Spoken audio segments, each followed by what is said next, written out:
What is going on, guys, and welcome to the Anything and Everything podcast. My name is Tom Luthner, and I'm here with my co-host Bailey Driscoll, and welcome to our first episode of our NBA playlist for this year. So we're going to start off real quick with the question of the day. So, Bailey, I got to ask you, Hugo Besson, he was the 58th pick in this year's draft to the Indiana Pacers. He is a 6'6" guard from New Zealand. Let me get you out his stats real quick. So his stats for this past year in New Zealand were 13.9 points per game, 4 rebounds a game, 2.3 assists a game, and zero point 0.6 steals a game. He's 21 years old. Question of the day is, will Hugo Besson last at least 5 years in the NBA? Oh, man. 5 years? I'm just going to say no. I'm just going to say no. Because he's a second-round pick. Unless he's like a Jokic-type second-round pick, I don't think he's staying around, bro. And that's highly unlikely. I think he could be around just because he's on Indiana, and Indiana is in the middle of a rebuild.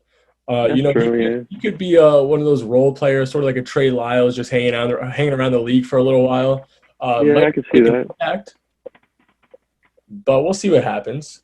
So we're going to start right away with our first segment right after that, and that is steals of the draft. So I know that in your list you have more than I have, so I'll let you go first, and I'll continue on with my list if you have some of the players that I don't. Okay, so to start it off, I have two guys that I wanted to talk about. I don't really consider them steals. I just wanted to give them shout-outs. The first one is Marjon Beauchamp. I love that guy. Real stand-up guy. I think he's going to be great. I don't think he's a steal. He could end up being a steal, but I just love him. I love his game. I'm excited to watch him play for the Bucks. I think he fits them perfectly. The second one, I did consider him a steal, EJ Liddell, but as we know, he just tore his ACL. So hopefully he makes a speedy recovery from that, and we'll see what happens after that. But hopefully, he recovers well and can end up being a steal because he went way later than I had him going. But besides those two guys, my number one draft steal, I had this guy. I didn't have him going top 15, but on my big board, he was top 15. Jaden Hardy. I have no idea how he dropped to the second round, especially what pick was he, 40 something, right? I think he was early second rounder. Yeah, but either way, he should have been a lock for the first round. I had him top 15. I don't know how he dropped that far. Yeah, I have Jaden Hardy here. He was actually – so I have 6 people who I believe were steals. He was actually the 6th on my list.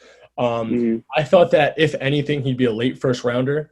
I had him, I believe – my brother and I talked about our mock drafts, and I said that I didn't see him going anywhere after 25. So to see him drop – to even, after the first round sort of blew my mind. I think that he has a lot of potential, and whatever team he's going to be on, if he gets traded or not, which I doubt he'll get traded, I think he's going to make a very big impact. Yeah, especially he's on the Mavericks right now. They just lost Jalen Brunson, so they need scoring off the bench. Hopefully he fills that role nicely.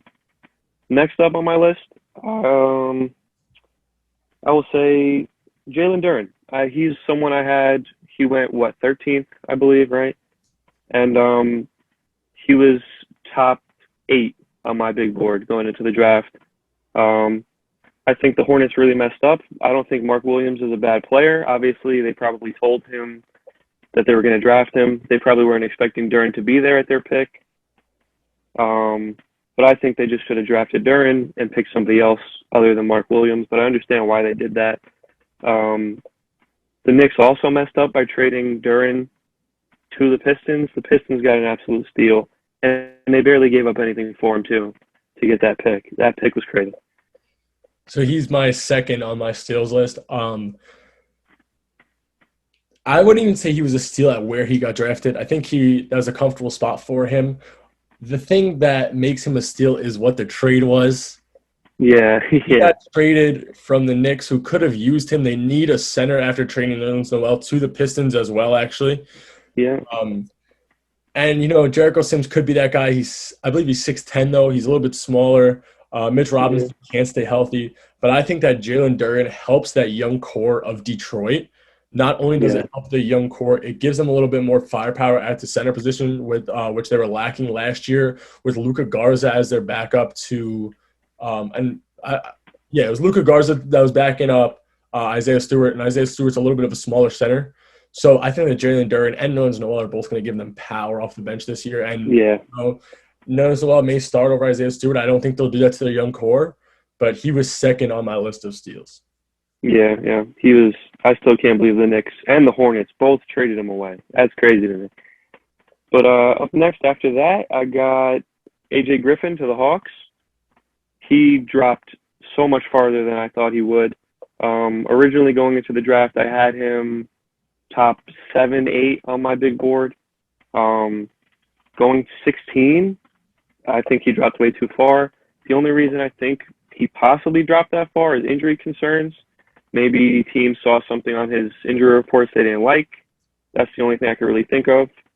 But besides that, if he's healthy, I don't see why he dropped so far. I think he's going to be great for the Hawks. Yeah, I think that's a steal right there, 100%. Yeah, so I actually don't have him on my list. That Atlanta lost some very good firepower. We'll get to that later on when in the trades, but I think they lost a lot of firepower with their recent trades. So I think that he's going to be a good rookie for them if he develops the right way, which they've shown that they're able to develop their rookies with John Collin and Trae Young and Kevin Huerter also. I think that he'll be very good in that organization. But I'll let you continue with your list since he was not on my list. Okay. Coming up after that, we got for the Houston Rockets, Tari Eason. He went 17th. He was someone else. I am a Rockets fan, so I had him going a lot earlier. Not a lot earlier, but I had him in the lottery. But he was somebody I really wanted to drop to 17 so the Rockets could get him, and he did, and obviously they took him. And I don't like to base stuff off Summer League, but he looked really good in Summer League. He has a really high motor. He's a great defender, high-energy guy. Every team could use somebody like that. I think he should have been a lottery pick. I think that's going to end up being a steal, especially for the Houston Rockets if they end up developing him properly. Another guy that I actually don't have on my list, but I do know that your Rockets had a very, very, very good offseason with picks. And I do have two of your picks later on my list. Mm-hmm. So I'll let you continue with your list since he's not on my list as well. Well, you said you had two of them, so I'm guessing this next guy I'm guessing you also have. Ty Washington. He was another one before he got injured in college. He was supposed to be a projected lottery pick. Obviously, he got injured. He started playing not great, but that caused him to drop all the way to 29, and that the Rockets got that pick. They traded Wendell Moore for him, which was technically part of the Christian Wood trade, which we'll talk about later as well. But Ty Washington at 29, I think that's going to be an absolute steal. Like I said, he was projected lottery before he got hurt. Now, the Rockets don't really have a backup point guard. They have Daishen Nix. He hasn't really proved anything yet. Obviously, Kevin Porter Jr. is still taking on that point guard role, but they definitely don't have a solidified backup. So I think Ty can really get those minutes and show that he could be a solid backup and potentially, if KPJ doesn't work out, potentially even be a starter in the future for them. So I think that's a massive steal. So with me being a Nuggets fan, I'm very big on players who are injured in college, obviously, with Michael Porter Jr. So I do like Ty a lot. I think that he has a lot of potential. You know how I feel about Kevin Porter Jr. I think that he's a very good player. I don't think he's very skilled at the point guard position. I think he's more of a shooting guard. He could use a lot of help when it comes to handling the ball. I feel like that he's not a solidified point guard. So I think that Ty could be a very big addition for them. Just because if they ever want to move Kevin Porter Jr. back to the shooting guard like he did play on Cleveland, they could do that, and then they could rotate him and Jalen Green, and they'll still have room for at point guard for Ty Washington, which would be big for him. I think that he's going to be – I think that this year at least he's going to fill sort of a Kobe White role on Chicago where he's playing the backup point guard right now, getting his backup minutes, and I think that he could possibly work his way into the starting role if everything doesn't work out with KPJ. I think to start the season, I think he's going to play a lot in the G League, but definitely in the future, I see that role opening up for him. So So next up on my list, my last steal of the draft, I'm gonna go with Kennedy Chandler for the Grizzlies. He was someone I had going in the first round, who also dropped to the second round, which shocked me. I originally had the Grizzlies taking him in the first round, but they got him in the second round, so good for them, I guess. But originally, I didn't think they were going to re-sign Tyus Jones, so I thought Kennedy Chandler would be able to come in and possibly take up that backup point guard role and really be like a good playmaker for them off the bench when Ja's not on the court. But now that they do have Tyus Jones back, the only way I can really see him getting minutes is because they traded DeAnthony Melton. But I think he doesn't have a great path to minutes now, but I still think he should have been a first round pick. And if they give him the opportunity, I think he'll take advantage of it. And I think he'll be a steal later on. So I actually don't. Another person I don't have on my list. But with how Memphis is I feel like Memphis plays a lot of team basketball when Ja's off the court. If you watch how it goes with their team, it's a lot. All right, give Ja the ball when he's in, let him score, and then you look for spark plugs off the bench, and that's what I think Melton was last year for them. So with him gone, I think that he could fill in that role, even with Tyus Jones being there. They rotate a lot when Ja's not in the game, so I think that could be a big role for him. But since you said that was your last player, I'm going to move on to my list. I have 3 people left. One not really being a steal, more somebody that just dropped in a big way.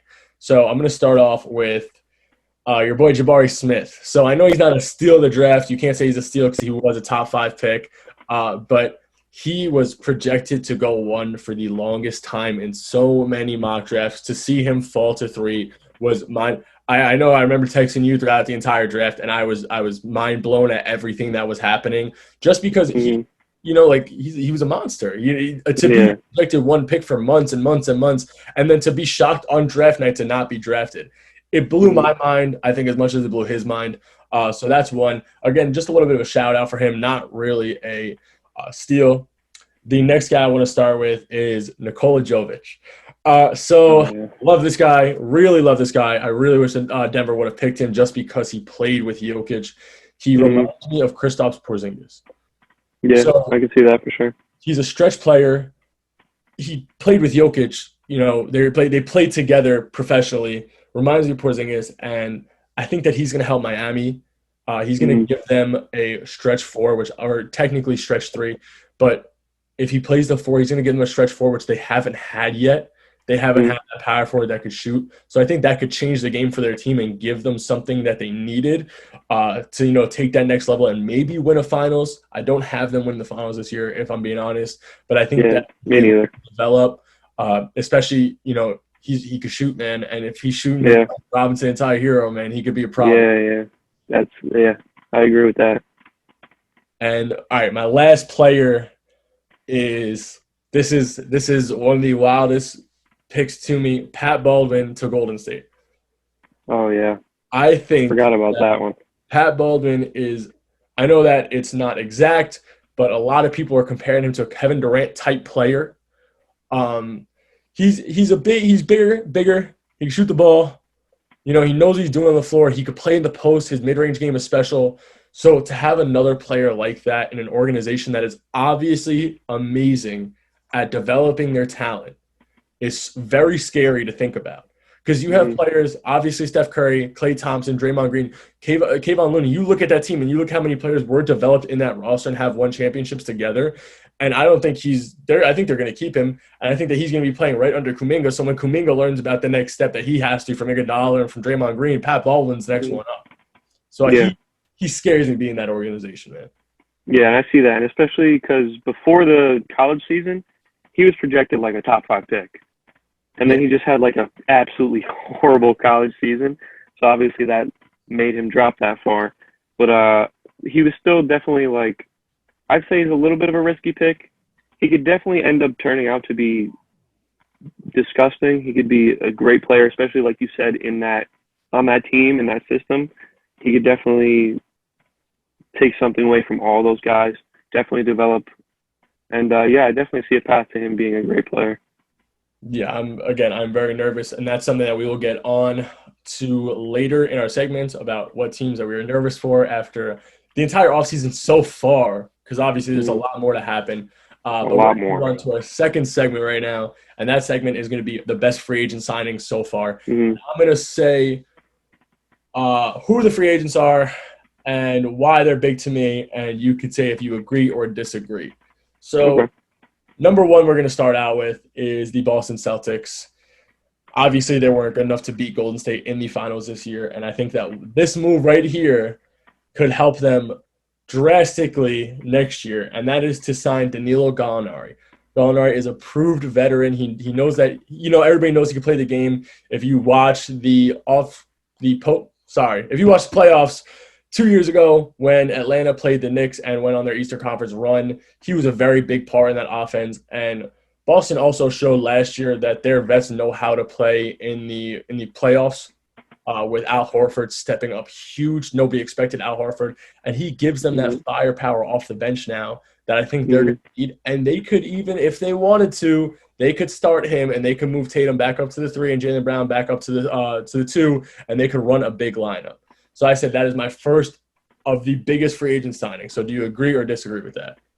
Um, I don't necessarily disagree, but I don't think he's like one of the biggest free agent signings out there this offseason so far. He's definitely going to help them, but I don't think he's going to have as big of a role as that, especially since they like to start Horford and Rob Williams together already, more defensively. That's a more defensive oriented lineup. So I think he's definitely going to come off the bench. And I think he'll serve more of a just like a bucket off the bench, which is still going to be huge for them. It's still a great signing regardless, but I just don't think it's like one of the biggest ones that have happened this off season so far. But it's still a great signing. All right. And yeah, again, man, I love Danilo. Very close to my heart as an old former Nugget. Yeah, But I think that again, I'm a Hawks stan, man. When it comes to Eastern yeah, Conference, I'm a Hawks stan. So to see him leave Atlanta and the role he played there and how well he did there, I think that there's gonna be nothing but success for him in Boston. But I'm gonna move on to my second free agent signing, and that is Chicago. And Chicago obviously got Levine back, which a lot of people were skeptical if that was going to happen or not. yeah. Also added Dragic, and they added Andre Drummond. So Dragic, Mm, a good vet guard. They have guard depth now. They have their mm, guard depth with Lonzo, and I think that Lonzo has a lot to learn still in the league, and I think Dragic could help him with that. But what I think definitely. Andre Drummond does is I think that Yeah, Andre Drummond takes up everything that Nikola Vucevic is lacking on defense, and yeah. he's gonna be a problem because they are a very defensive oriented lineup. If you look at their 1 through 5, with Pat Williams, Mm, they don't have a lot of height and they don't have a lot of paint presence. So I think that Drummond will be that paint presence that they need to thrive a little bit this year. They have a very stacked yeah, roster. yeah, Um, definitely. they did last year, and I think that they were lacking the big man defense because if you look at a lot of the teams in No, the yeah, they that were they were getting lit up by opposing signers yeah, every that's game. that's that's what I'm saying. If you look at a lot of the successful teams in the league right now, they have a very good defensive center. Yeah, So that is one of my biggest, in my opinion, one of the biggest free agent signings. So let me know if you agree or disagree with those two. I agree. I agree a little bit. Dragic, obviously, both of these guys are going to help them. They didn't like lose anybody big, so they're just building on what they already have. Like you said, the Drummond signing is probably the bigger one. They were lacking paint presence with Vucevic in the paint, and if they just stagger them properly, I think that's going to be a great signing for them. 100%, they needed that pretty badly. Yeah, definitely. Again, I like Vucevic a lot. I like him Yeah, in Orlando. I just don't think he has the defense that they need to succeed. In my eyes, he's more of a 4. I know yeah, he's very slow. I understand that, but he's not a 5 when it comes to defense. You could say the same mm, thing about Jokic, but Jokic makes up in so many different ways that Vucevic doesn't. yeah, no, yeah, So my third one, and this is a very, very hot take because the last that we've seen him was in the bubble. And obviously injuries are very, they're hard to get by. But hmm, if this roster stays together, I think that the Nets picking up TJ Warren might be one of the best signings in free agency just because of what he did in the bubble. He proved that he is a starting caliber small forward mm, and disappeared from the league for a full year. yeah, So with him disappearing, Hopefully, if he comes back in place, and again, if this team stays together, because the Nets are in all kind of shambles right now, and I think Yep. that if TJ Warren comes off the bench for them, he will be one of the best six men in the league. So, do you agree or disagree with that? I agree with what you said. It's just really hard to gauge like how he's going to be, how he's going to play. Um, if he does come back to like where he left off, amazing, amazing sign, and a steal at that because they signed them for like what the vet minimum Yeah, almost, it was maybe very a little bit more than that, but like they signed him for dirt cheap. So if he gets back to like what he was showing before he got hurt, absolutely amazing signing. But like you said, also the team has to stay together, yeah. which that is very, very up in the air right now. Nobody really knows what's going on with that. Um, I think the only way they do stay together is if they don't get a trade that they like, and that's pretty possible. So that's the only way I see them staying together. But if that happens, and he plays where he left off, amazing signing for them, definitely. I definitely think with their asking price right now, it's very unlikely to get rid of KD, um, Yeah. more than Kyrie. Um, so it's more likely to get rid of KD than Kyrie. But if they stay together, that's going to be a very big pickup in Yeah. my opinion, and depending on how he plays, obviously. So the next one I want to move over to is the Minnesota Timberwolves. Uh, T-Wolves are a good team. Obviously, with this trade, they lost a lot of their depth with, losing Vanderbilt, and they lost Malik Beasley and all those little players, Pat Bev. But what they did gain is they gained a shooter in Bryn Forbes from Denver, and they gained a good defensive power forward and small forward in Kyle Anderson. So Kyle Anderson, to me, was one of the best role players for a playoff team last year on Memphis. And I think that with them losing Vanderbilt, especially Vanderbilt, that was Mhm. a huge pickup for them. They Yeah. do have McDaniel still, and I know McDaniels is a good two-way player, but I think that Kyle Anderson is more experienced, obviously being an older player, and I think that he will help them out more than Jared Vanderbilt did. Okay. Yeah, I definitely agree with that. Kyle Anderson is a great pickup. He's an all around type of guy. Um, I always those are my favorite type of players. Always give their all, hustle, defense, offense. He has it all. And Bryn Forbes will provide shooting. You never can have enough shooting. So that's great for them. Yeah, good pickups for sure. I'm going to move on to Golden State. Golden State picked up Dante DiVincenzo and JaMychal Green. So JaMychal Green this year has Hmm. proved with Denver that he is a good vet, deserves his contract still. Very hard for him to do so. Uh, the year before this, but they were lacking a lot of players this year, and he showed that he could put up his 15 to 20 a game if he needed to. Dante DiVincenzo, another player who has his injuries, but for him to be a bench center on Golden State, who is obviously the best three-point shooting team of all time, learn that, and he's a very scrappy player. Reminds me of a better finals Matthew Dellavedova when it comes to scrappiness. And to throw him on the bench of Golden State is so scary, especially with what they added in Pat Baldwin and what they had last year. They didn't. I feel like they didn't lose a lot of players, and if they did, I think that Dante DiVincenzo made that up for them. Okay. I agree with that a little bit. I think those two signings are definitely going to help, especially if it's a championship team. Adding any kind of role players is always going to help. Um, I don't know if they'll necessarily be like that big of a role for them, just based off they kept a lot of the guys that they had from last year. But they'll still definitely play a big role, and they'll definitely be solid for them. Those are two solid guys. You can't go wrong with signing guys like that. They're not going to mess up your team. They're only going to help you get better. So yeah. Yeah, I think that he's going to be scary. That team is going to be scary. But I'm going to move on to actually a player that the Warriors had lost this past offseason, and that's to the Lakers. Hmm. So the Lakers added a lot of little pieces that I think will make them a championship caliber team again. Those little pieces are Juan Toscano, Thomas Bryant, and Lonnie Walker. So Lonnie Walker obviously does not have the star power that everybody thought he would in San Antonio. Thomas Bryant, who's a former Laker already, proved that he's a very good player. Very bad ACL tear the beginning of the season with Washington, but he is such a good player to me. I like him. He's a decent shooter. good body in the paint, and Juan Toscano is a great defender. We saw that with Golden State, and I think that with them getting Dante, they don't even need him back. So I think that those three players on the Lakers will give them a lot of firepower they lost on the bench, especially after losing Malik Monk, which is very big for them because Monk is the starting caliber shooting guard small forward. Yeah. Um, I don't necessarily fully agree with that one. I think those guys are a little bit more of like project players. Thomas Bryant, I don't think he was great in Washington before he tore his ACL. He came back, he wasn't as good. Hopefully, like he continues rehabbing and like he can get back to that kind of. He hasn't shown that he's been as good as he was. Still think it's a great pickup just because of the potential there. Lonnie Walker has shown flashes here and there, but he's been a pretty disappointing player. Going to a new team, having a fresh start with a probably pretty big role, he can definitely prove that he has more to offer. So I like the potential there with him too. But and then Juan Toscano, I mean, I don't really know. I don't think he's going to be like that big for them, honestly. But they all have the potential. They're all young, so it could definitely help them if, like, I don't know, LeBron might be leaving in the next year or two. So they'll at least have these young guys that they can try and build something with.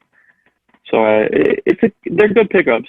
They're good pickups, but I don't know how much it's really going to help them in the long run, especially if they want to win a championship. Yeah, I just think that they're more in a win now stage because all their stars are older. You have LeBron, Mm-hmm. you have Westbrook, you have AD, and you have Melo. They're all older players, and they're not going to get any younger, obviously. So I think that adding that star power, not star power, but that those role players off the bench that they were sort of lacking last year is going to help, especially with AD out. You have Dwight Howard, who's I believe is still there, and now you have Thomas Bryant, who could run the four. I may be wrong about Dwight Howard, but I don't believe he went anywhere this past year so far. So if he's a free agent, they might not have him back. I think that he's still in this contract, but I'm going to move over to my last free agent signing. And the only reason I say this is really big is because it's the Knicks. I think you know what we're talking about. We're talking about Yeah. Brunson. Okay. Uh, Yeah. Way too much money, in my opinion. Helps I agree with that. Helps them with a point guard, though. They didn't have a very, very good point guard. Obviously, I know they had Derrick Rose. They had Alec Burks running the one. Alec Burks is a small forward. And they also got Isaiah Hartenstein. Isaiah Hartenstein, it was the G League's final MVP last year. Good center, good defensively at least. I know he was on Denver as well. But Brunson got way too much money. But I think that what he's going to do is he's going to help Julius Randle. I don't like Julius Randle that much. I'm not the biggest Julius Randle fan, but I know that Julius Randle doesn't have to touch the ball when it comes past half court now. Before it comes Yeah. past half court, Jalen Brunson can finally be the point guard to bring the ball from inbound to half court and then give it to Julius Randle wherever he needs to be. Julius Randle Yeah. doesn't need to be bringing up the ball thinking he's Kevin Durant now. So Yeah. that is a very big sign for them, especially if they do move for Donovan Mitchell. Hmm. Yeah, that one I fully agree with. That was one of mine. He was second on my list. I do agree that he got overpaid. I don't really blame them. They kind of had to overpay him. I think he's going to be big for them. I don't know how big he'll be for them, but it's way better than anything they've had in recent years. Derrick Rose is good, but he hasn't been Bulls Derrick Rose in a very long time. He's a six man, and that's what he should be. No disrespect. But Jalen Brunson is going to be big for them. Hopefully they can, like you said, if they move for Donovan Mitchell, perfect signing if they get Donovan Mitchell. Without Donovan Mitchell, hopefully they can make the play-in. I think they'll be a borderline play-in team, but still a good move by them, definitely. Yeah, I definitely agree that they're a borderline playing team, and I don't know if they will be more than that in the next 2 years if they don't get Spida. Yeah. But that is all my free agents. We're actually going to move on to our next segment right now. Okay. All right, so this segment is going to be very similar to the last one. This segment is going to be what I think are the best trades of this offseason so far and who I think the winner and loser are. So I'm going to start off. First trade, and I wouldn't say this is in order of who I think the best or what I think the best trades were. These are just trades that I think were impactful for teams and who I think won the trades. So I'm going to start off with the 76ers trading Danny Green for DeAnthony Melton. As we stated earlier, DeAnthony Melton's a spark plug player. Danny Green is decent, sort of at the end of his career now. Didn't do much for Philly, I would say. So I think that DeAnthony Melton being a spark plug for Philly could be big, especially in the playoff time. Because DeAnthony Melton does have his experience now being on Memphis last year. And I think that he could be very good. So for that trade, I have the winners being the 76ers. I also have the winners being the 76ers. I agree with that. I they didn't just the Grizzlies didn't just get Danny Green though. They also got the 23rd pick. Who they got was David Roddy. Um, at first I was like, okay, they just traded for a first round pick for the Anthony Melton, but then they drafted David Roddy, and I was like, I don't really understand that trade at all. Like if not to disrespect David Roddy, he could end up being a good player. I'm just not that high on him personally, and I think Anthony Melton was a great fit for the Grizzlies. So I just don't really understand why they would trade him away to draft somebody that really might not fit them that well or really be impactful right away. So I agree with you on that. I think he's going to be great for the 76ers. I think the Sixers won that trade immediately. The Grizzlies maybe could win it down the line, but that depends on how David Roddy develops. Yeah, 100%. 100% agree with you right there. Again, I said the winners 76ers. I think that the Sixers are also in go mode. They want to win now. So with them getting Melton, who could be a very good spark plug for them, possibly a starter. If Matisse Thybulle doesn't improve offensively, he could start there too. They have Tyrese Maxey and they have James Harden, obviously. But we'll see what happens with Harden as well. I know he just took a pay cut. He wants to be there. But we'll see what happens there. And, Thibault, again, has to step up offensively. I think he'll lose his minutes to DeAnthony They Melton. are they are looking to trade him too, so that might be another trade down the line that could open up more minutes for Melton. Yeah, 100%. So we're going to move on to the next team. And the reason I say team is because they lost every trade that they have done this offseason so far. Oh God. That team is the New York Knicks. The New York Knicks just got Oh my rid of goodness. their entire supporting cast in Yeah. so many trades to gain second round picks. Okay, so I have the trades here. So Usman Yang to the Thunder. Okay, for 3 Thunder protected picks. Okay, they lost that trade. 3 Thunder protected. So It's then we not move. even it's not Thunder Protectors. I think it's Nuggets, Wizards, and somebody else. Still protected picks. No, they're still heavily protected. Yeah, it's bad. So then we'll move on to the second trade, which is Jalen Duren, and we talked about this, and Oh Kemba yeah, to man. Detroit Oh, for one future first, one I believe it was a 2023 first, which could be good if they're not a good team because Victor Wembanyama is might be the future of the NBA, and 3 second rounders, and the Knicks already proved that they do not know how to draft. yeah. So that is trade two. And they made another one. They made another one. So they get a 2025 second rounder, and they get Nikola. I don't know how to pronounce this guy's last name. Okay. And Detroit got Alec Burks, Nerlens Noel, a 2023 second round pick, and I believe it is a 2026 second round pick.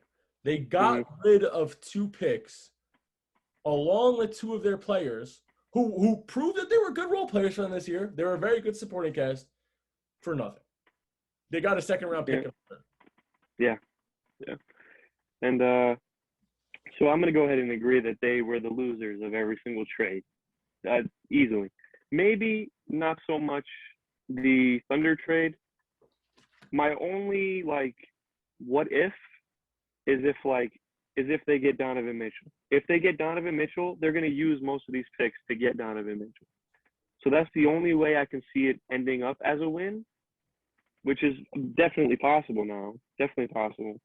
But those trades straight up, all pretty bad trades.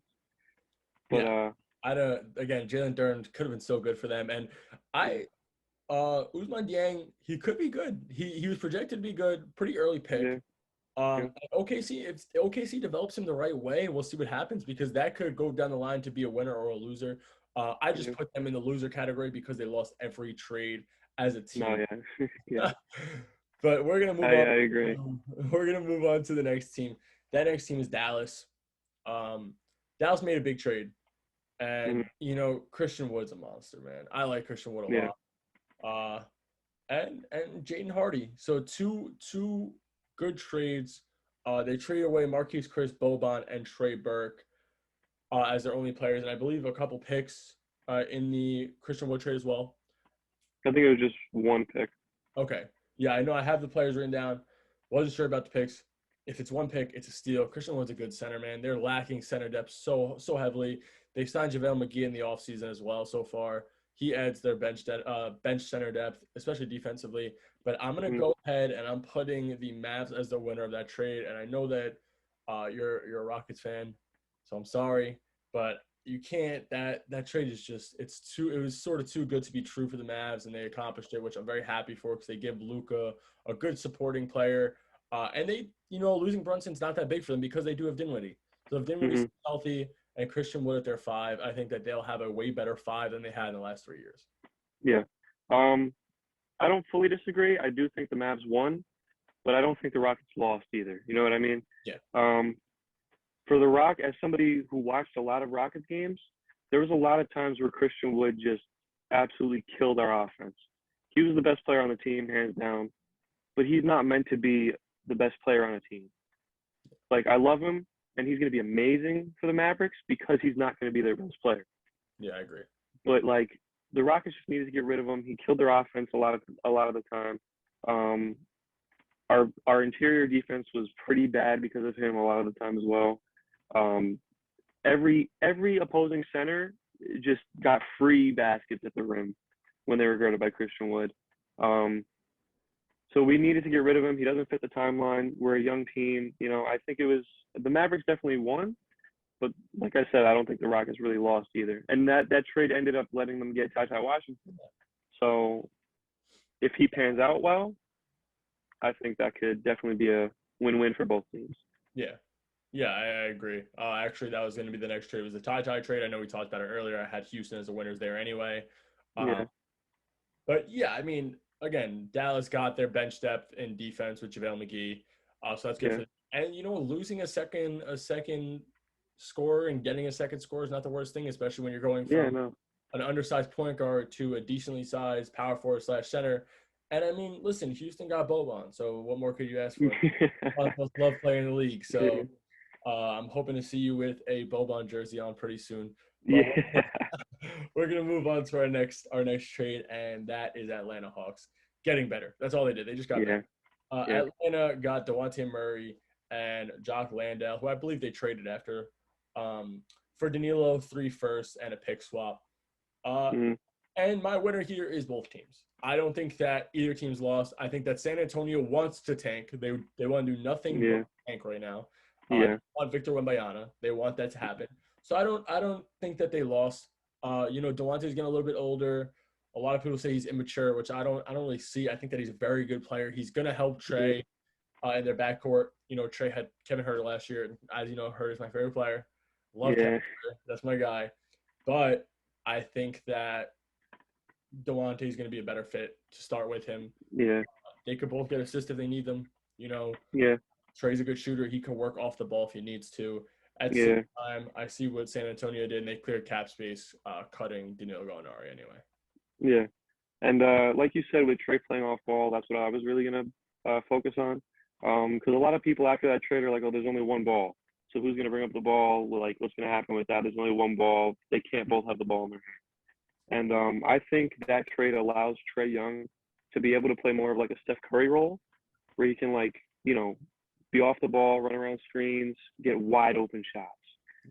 He's not going to do that all the time, obviously, but now he can. And obviously, Dejounte on the defensive end is going to cover up Trey's defensive liability. So I think that trade is amazing for them.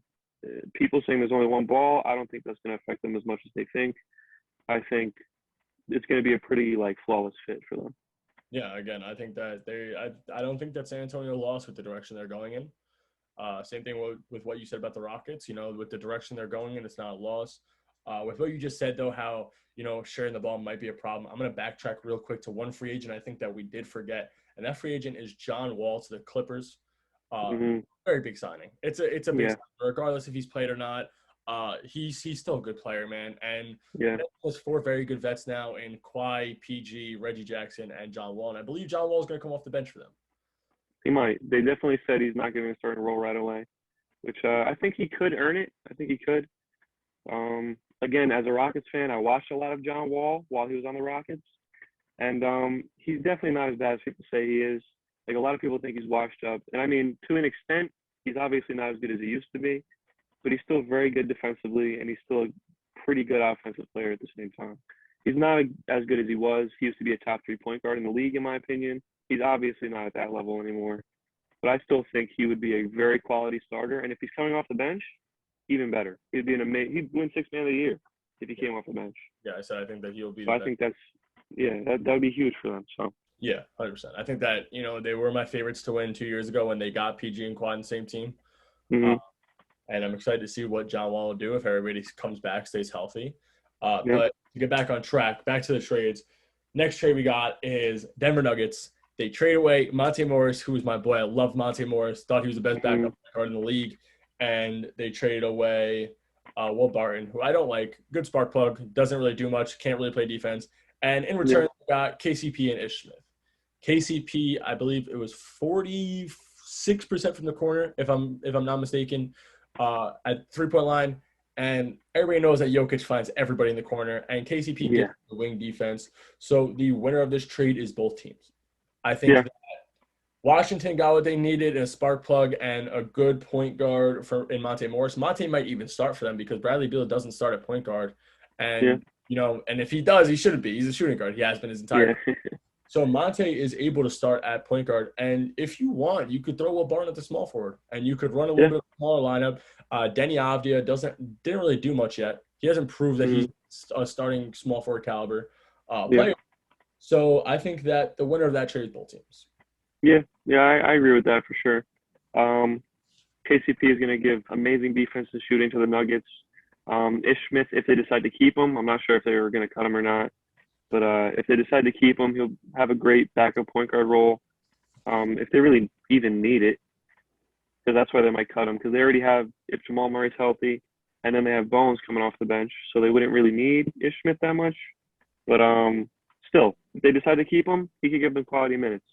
And for the Wizards side, they could get a quality starting point guard with, like you said, Will Barton as a spark plug. So I think you're correct. Both teams definitely win that trade. Yeah, I think it's gonna be interesting to see what they could do with KCP, the Nuggets. They haven't really had that defensive player since they lost Jeremy Grant, which leads me to my next point. Mm-hmm. Pistons trade. The Pistons traded Jeremy Grant and another person whose name I don't know how to say, Ismail Kamagate? Ishmael Tamagate. Kamagate. There you go. Uh, for one first, 3 seconds, and another rookie. And in my opinion, the Trailblazers won that trade. They're Mm-hmm. looking for a lot of support for Damian Lillard, and I think that Jeremy Grant's the perfect person to do that for them, Mm-hmm. especially after trading away CJ. I like Jeremy Grant, another former Nugget who actually helped Denver go to the Western Conference Finals. Great defensive player. He is. He's a Yeah. very good defensive player. He's a very good wing defense player, and he could give you 20 a game if you need him to. Yeah. So you got to look at that roster now and understand Anthony Simons, Nurkic, Gary Payton II, and now Jeremy Grant all joining back with Damian Lillard. Lillard, if he comes back healthy, is going to be a great, great, great team. Yeah. Yeah. I agree. I view that trade similarly to how I view the Christian Wood trade. I think Christian Wood and Jeremy Grant are a little bit similar players, in my opinion. Jeremy Grant's a much better defender, but besides that, I think they're very similar players, especially in like their value aspect. Like I think the Rockets fans and Pistons fans both held them to a much higher like value level than we really thought they had. Because the biggest thing they both got back from those trades was a first round pick. Yeah. And like they didn't really get any quality players back or anything like that. It was just one first round pick, and the Pistons got a few seconds. The Rockets didn't, but they got some random role players. But they didn't really have as high as a value as people thought. And I definitely thought Jeremy Grant had more value than Christian Wood. I was surprised that the Pistons only got one first round pick, and that was pretty much it. But I still think it's not a complete loss for the Pistons. Yeah, the Blazers definitely win that trade. He's going to help them out a lot. Yeah. And, you just spoke about Jeremy Grant's defense. And speaking of that defense, we're going to move on to the next trade, which is it's a mind-boggling trade for me. The Utah Jazz. Oh man, yeah, Utah I Jazz forgot about this one. traded Rudy Gobert to Minnesota Timberwolves in return for one of the best packages I think any team could have gotten for a player that, you know what? What was it? I think the stats were 16 or 14 in the past year. You know what? Those stats are insane, right? They don't have much of a supporting cast. And for your best player to not pass your center the ball, he passes the ball more to the other team than he does to his own center. So the Utah Jazz traded Rudy Gobert for Malik Beasley, Patrick Beverly, Leandro Balmero, Walker Kessler, Jared Vanderbilt, 4 first-round picks, and a pick swap. So my winner in that trade, and I don't want to hear it, is the Utah Jazz. The reason I say that is because Donovan Mitchell now has the supporting cast that he has not had while he had Gobert on his team. His supporting cast, which I understand, Bojan Bogdanovic is a key player, and so is Michael Conley. But you got to understand, with Joe Ingles gone now too, Jared Vanderbilt I like a lot. A lot of people compare him to the modern day Dennis Rodman, which is very hard to go that far saying, but he's a very good defensive player. He could give you a couple buckets unless you bet on him, as you know. Malik Beasley is a very good shooting guard. I like another former Nugget. Here we go. But a good shooting guard, he could give you 10 to 12 if you need him to off the bench or starting. They're shopping Mike Conley right now, so we'll see what happens with that. But 4 first-rounders, 4 first-round picks for Rudy Gobert, he's a good center. He's a good defensive center. I feel that now Minnesota is going to be a little messed up when it comes to their front court. Yeah. Just because you have two big men, man. You can't have two big men playing outside. What's Karl-Anthony Towns going to do when it comes to playing against a player like Kevin Durant on the wing or playing against a player like LeBron James on the wing, who I understand is not the best shooter, but he's going to blow right by him. Yeah. So in my opinion, the Jazz won that trade. Yeah, I fully agree. And the only thing I'll say is a lot of NBA teams nowadays are actually running two big lineups, but the only difference is they're usually two defensive bigs. Karl-Anthony Towns is not a defensive big. He's gotten better on defense, but he's still not a defensive big. A few examples would be like Robert Williams and Al Horford. That's a two big lineup. The Cavs have Jared Allen and Evan Mobley, but those like I said, those are two defensive bigs that are playing together. With what you're Wolves saying, don't have that. with what you're saying, Evan Mobley's athletic. Yeah. You can get by Mobley, but it's very hard to do. It's not that hard with Karl-Anthony Towns is not an athletic center. No, he's not. It's not like he's Bam Adebayo or Robert Williams even. You have the paint presence of Al Horford if you get by Robert Williams, but Robert Williams is fast. He's short. He's fast. Karl-Anthony Towns is not athletic. He's not a Bam Adebayo. He's not a Robert Williams. He's not a Clint Capella. He's not, you know what I mean? He's not one of those centers. Yeah. He's more on the side of Nikola Jokic and Nikola Vucevic, where he'll sit outside and he'll give you 40 a game if you need him to. And, that's awesome for him. But this is going to make Gobert fall from an all-star caliber player to a player who might average 10 points a game this year. He could grab 15 boards a game, and that might happen. That's very, very high chance of that happening. But I don't think that he'll average more than 15 points a game this year. Yeah, and it's also going to mess up one of my favorite players in the league, I think, Anthony Edwards. The spacing is going to be horrible on offense. Terrible. So bad. It's going to be worse for Anthony Edwards. Not only is the spacing going to be bad, so he's going to have a hard time shooting the ball, but he's going to have a hard time driving to the basket because Rudy Gobert is just standing right there. I mean, maybe it won't be as bad as that, but I think it'll definitely affect him a little bit. Same thing with D'Lo. It's the same way. The spacing is going to be bad, so he's going to have a tough time shooting and driving. I mean, does it help them? It helps them a little bit, I guess. It does. I'm not saying it doesn't help them. What I'm saying is that they just got rid of every one of their key players. I forgot to mention Patrick Beverly was in that trade as well. Don't know why. Yeah. I looked right over his name. Patrick Beverly was also involved in that trade. The amount that these role players did for them last year, especially in the playing game, was very, very big. And you just lost. Yeah. You lost your starting shooting guard, Malik Beasley. That's big. Your backup point guard to your starting shooting guard, Patrick Beverly. You lose your starting power forward in Jared Vanderbilt. And then but Leandro Balmero hasn't really proven himself. He's an overseas player. Walker Kessler, I think, is going to be very good. So you get all of them in that trade. Like, I don't think people understand how much you're giving up in that trade. And this is my same thing. This is the same thing I'm saying right now. If the Knicks get Donovan Mitchell, they are trading away too many people to do it because they don't have a supporting cast. So now Yeah. Utah, great, you get a really good center in Gobert. I'm not saying Gobert's a bad center. No, yeah, he's a great Easily center. top 5 to top 7 centers in the league. Yeah. But you got rid of all your players. Yeah. You're starting shooting guard right now is Jalen Noel, man. Yeah. Or Bryn Forbes. You can't Yeah. go to finals with Jalen Noel and Bryn Forbes. Yeah. I mean, they're not going to the finals regardless, but So that's definitely not with those.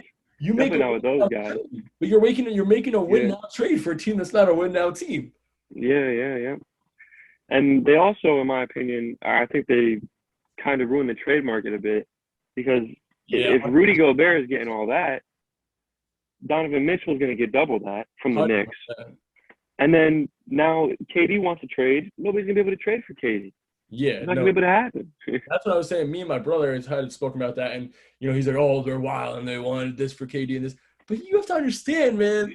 They just gave up. They just gave up I would say that this is a package that you would give for Kyrie Irving, or you would give for James Harden, which we've seen. Yeah. We've seen that a package like this, even better, was traded for James Harden on the Nets to the Cavs. I mean, not to the Cavs. I'm sorry. From Houston to the Nets. That trade was terrible. It wasn't a good trade. And I understand you're not getting rid of superstars for Rudy Gobert here, but you are getting an all-star caliber trade here for a player who's not really all-star caliber anymore. I understand 16 and 14 looks really good on paper. It looks amazing. Donovan Mitchell refused to pass him the ball last year. I don't think he averaged more turnovers than he did passed balls to Rudy Gobert a game last year. Yeah, that's crazy. I still can't believe that. You don't understand how big of a statistic that is. You're Yeah. getting a center that doesn't do it. He doesn't have an offensive game. Yeah. He He's gets actually the so ball. bad on offense. Like, So again, yeah, you know what? They got a good center. I'm not saying they didn't get a good center. What I'm saying is they just got rid of every role player who was gonna help that center. yeah. Yep. But Well, that's stuff. I'm gonna cut that off with the Gobert. yeah. I can't. I don't. I'm sorry, Rudy Gobert. You're not a bad player. You're a 30-year-old center who averaged 16 and 14 last year, and probably won't touch the ball ever again. Um, we're gonna move on to another very big trade for a player who is potentially good. We haven't seen much because of injuries, but that is Boston Celtics trading Tice Neesmith, Malik Fish, Jawan Morgan, Nick Stauskas, and a 2023 first for Brogdon. And the only reason I'm going to say right away, the winner of this trade is easily Boston. The reason I'm saying that is because not only did Boston get a very good, potentially very good point guard, they got to keep Marcus Smart and they got to keep Peyton Pritchard as well. Mhm. And with gaining Danilo Gallinari, I think that this team is easily going to be my front runner in the East this year. And if not my front runner, very close to it. But that trade is very good, man. It helps them even more than it gives them the help that they didn't need anymore. Yeah. So They gave up a bunch of people they didn't play they didn't. and a first round pick. The only person that I think matters in that trade for Indiana is Aaron Neesmith. Yeah. I think that Aaron Neesmith has the potential to be a very good player. Yeah. And I think that Indiana's going into full rebuild mode. They have Halliburton, they have Duarte, and Neesmith might even run their three. Yeah, I mean Duarte runs their three, so he might run a two. We're going to see where that takes them. They did draft Mathurin though. I think Mathurin's probably going to take priority over him We'll too. see what happens with their roster. They're in rebuild mode. They're in tank mode. They're not looking. But that trade I think helps Boston. So I will say that Boston is the winner of that trade. I agree 100%. The only thing is, obviously, Brogdon has health issues. Yeah. He can't stay healthy. So that's going to be a big deciding factor as well. If he stays healthy, literally perfect trade. I think that was my point with Smart and Pritchard, though. Yeah. Because, God forbid he gets hurt. You still have your point guards from last year. Yeah. He can't go anywhere. So they said they might have him come off the bench, too. So that's what I'm saying.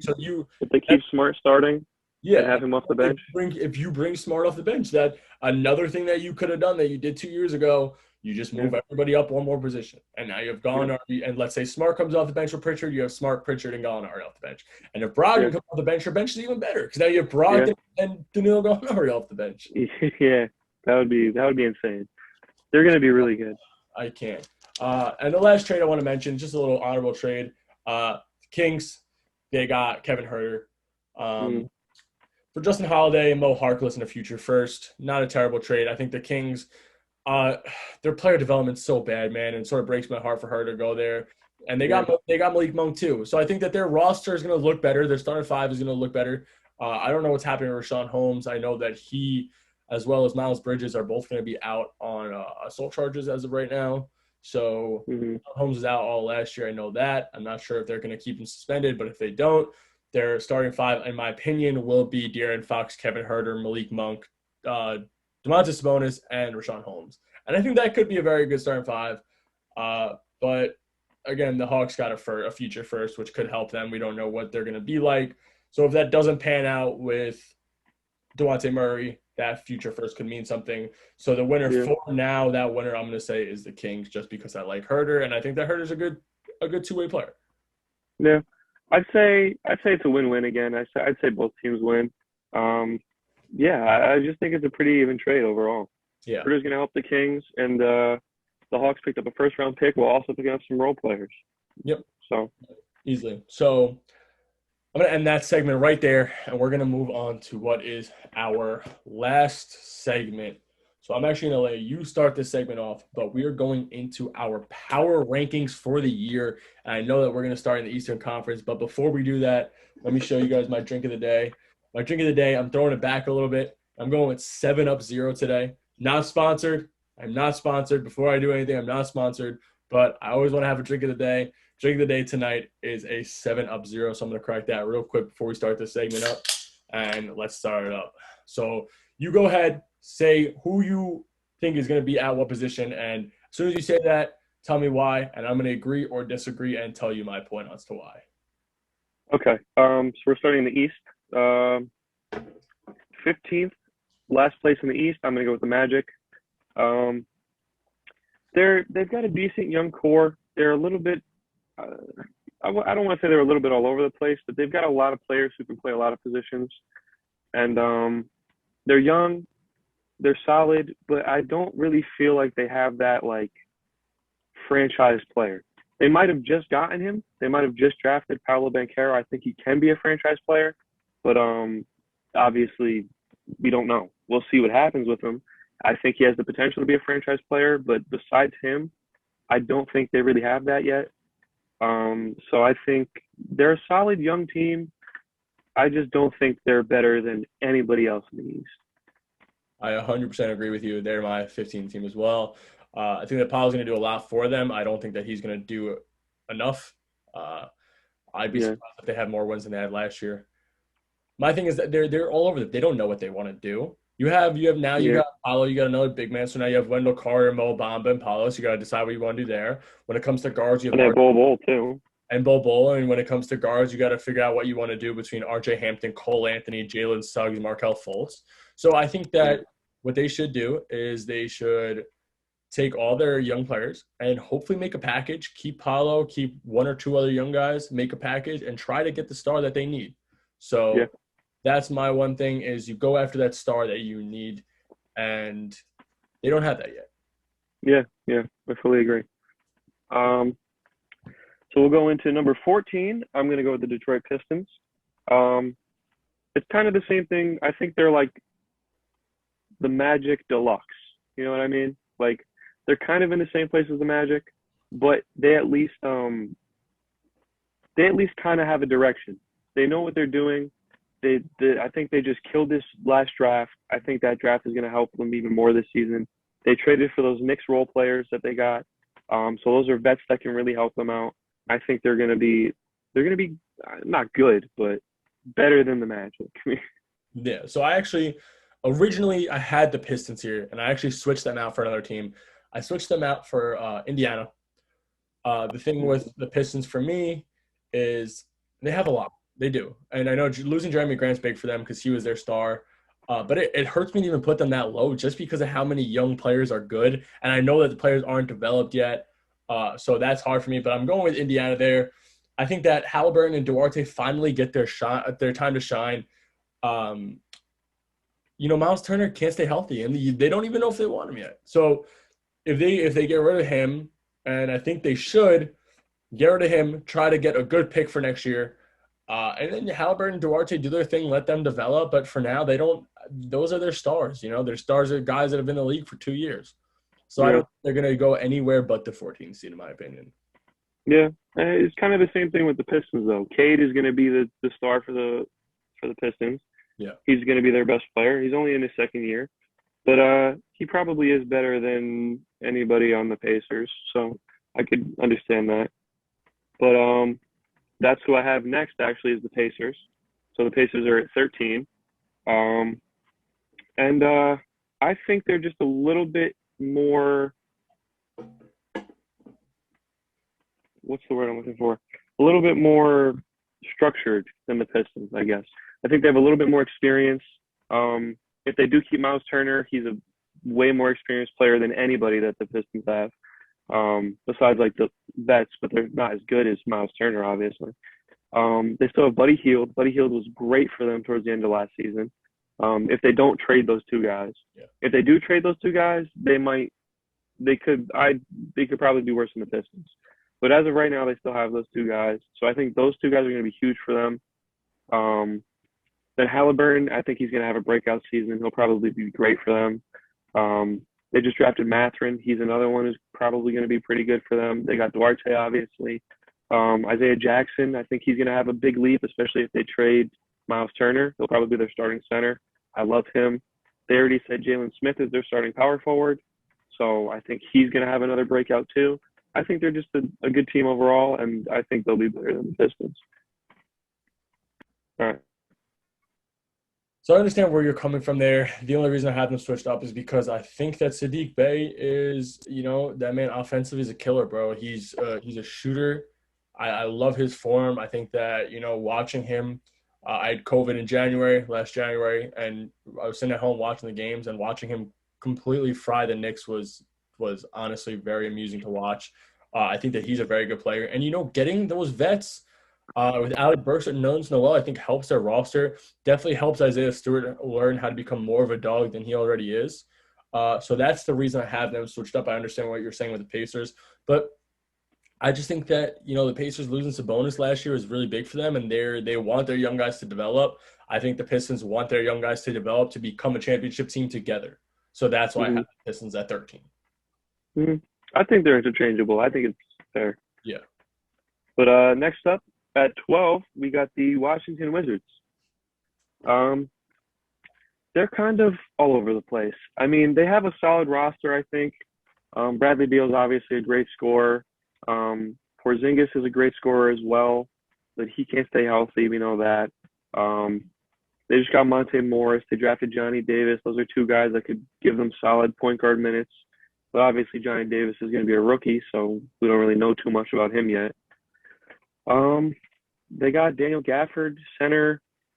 He's a good defensive big. Will Barton off the bench. They got Rui Hachimura and Denny Avdia. Those are guys that haven't really proved too much, but they could have good seasons. But yeah, they kind of don't have any structure, and I just don't see them being great. Yeah, I have to agree with you there. They're actually at my 12 as well. The thing that scares me with Johnny Davis is he's projected to be very good, but we've seen what happens with the Wizards picks, and obviously Rui Hachimura and Denny haven't done anything yet. They haven't Yeah, done anything where you're just like, wow, these guys are lottery picks. Like, these guys are the next guys for this team. And, they're not doing what John Wall and Bradley Beal did when they got drafted there. And that's and what I forgot Corey Kispert too. He's he's another one done that anything, man. yeah, These players were supposed to be the next John Walls and Bradley Beals of the Wizards organization. They're not proving that they're able to do that. I yeah, do like Daniel Gafford a lot. I think that he's a very good undersized center. He can't hmm shoot, which hurts a little bit because when you yeah, have 7'3" power forward shooting better than your 6'10" center, uh, there's a little bit of a problem there. But again, Bradley Beal he has star power, man, and it's yeah, weird to have a team at 12 that has a star player at Yeah, the caliber of Bradley Beal. yeah. I So was thinking that too. Like Bradley Beal's a really good player. It's hard to put them at 12, yeah, but it's agree. also kind of easy to put them at 12 just because everybody else is just kind of I feel as if they have proved that they're not able to be a good team. yeah. I feel as if they proved, okay, hey guys, listen, we're Washington, we're not good. We're not gonna Yeah. be. You know, Yeah. when they had Westbrook, whatever, they made a little bit of a run, but they're not. They don't prove anything. Bradley Beal says that he wants to win a championship and then signs back with them for another 5 years. Yeah. Unless he knows something that we don't, where they're going to trade Porzingis, Rui, Denny, and Corey Kispert for somebody big, and him, Johnny Davis, and somebody else are going to be a big three. I don't think that they're going to move from the 12 seed for the next 3 years unless Johnny Davis proves that he's John Wall. Yeah. I fully agree with that. So the next at 11, I have the New York Knicks. This one's a little bit tough to gauge with the whole Donovan Mitchell rumors. If he does go there, if he does get traded there, I'd probably put them higher. But as their roster sits right now, I have them at 11. The Jalen Brunson signing will definitely help them. Um, I don't think it'll help them get into the play-in, but it's a step in the right direction. They traded. We spoke about it earlier. They traded all their role players away. Well, not all their role players, but a Most. decent amount of them, um, who really gave them quality minutes. So um, I think they're taking a step in the right direction because it means they have to play their younger guys more. Yeah. So they will have to develop those guys, and that's another reason why they won't be as good. But I've I've said it in the past. I think the Knicks needed to do not like a full rebuild, but they needed to focus more on developing their younger guys, Yeah. and they kind of are going towards that. So that's why I have them at 11. All right. Well, on my 11, I actually have the Hornets. Hornets are in Mm, a situation right now with Miles Bridges. of So course. I think that that's going to be really big for them if he doesn't play. Which I'm, if the NBA sticks to what their rules are, he's not going to play. He'll be in the same boat as Sean Holmes, where he could have been a very good player and messed up his entire life. I Yeah. know they still have Gordon Hayward, but he can't stay healthy, and they have Terry Rozier, who's a very good player. But I don't think that without Miles Bridges, they could break that playing game. So Yeah. for me, it's hard to say that LaMelo could lead a team to a play-in right now. I'm not downplaying LaMelo's talent at all. What I'm saying is I think that it's going to be hard for him to lead a team completely with two vets who are experienced and one can't stay healthy. So they're my 11 seed. Yeah. I have them one spot above. They're my 10. The whole Miles Bridges situation does make it definitely tough. Without him, I could definitely see them not making the plan. I still think they have a good enough roster to do it without him, but everything needs to click for them to make it happen. They have PJ Washington. He could have a breakout year. I'm a big fan of him. LaMelo, I still think he'll make another jump. He could be amazing for them. He could turn into an all around, not all around superstar, but just like he could be a superstar next Yeah. season. Like you said, they have Terry. I think Terry's still a great player. If Hayward stays healthy, he could really fill that Miles Bridges hole for them. Um, they just drafted their center, which was a big thing they were missing. That was a huge part of their like Mason Plumlee. problem. What? Mason Plumlee's there though. Yeah, I don't think. I think he's a free agent, isn't he? Is he? They I didn't. was there last year. That's all that mattered to They me. didn't. They didn't re-sign him yet. I don't think. But anyway, Mason Plumlee was getting lit up by every opposing center. So they really needed a big paint presence, and they drafted that in Mark Williams. So even though I think they should have taken Jalen Duren, like I said earlier, but I still think Mark Williams is a solid pickup for them. So I think they have improved besides the Miles Bridges situation. If that doesn't get resolved and he doesn't end up playing for them, it will suck for them, not for him. That's where my 10 sits at. At my 10, I'm switching up what you did with the 10 and 11, like we did previously with the Pistons and Pacers, actually. I have the Knicks. I think that Mm-hmm.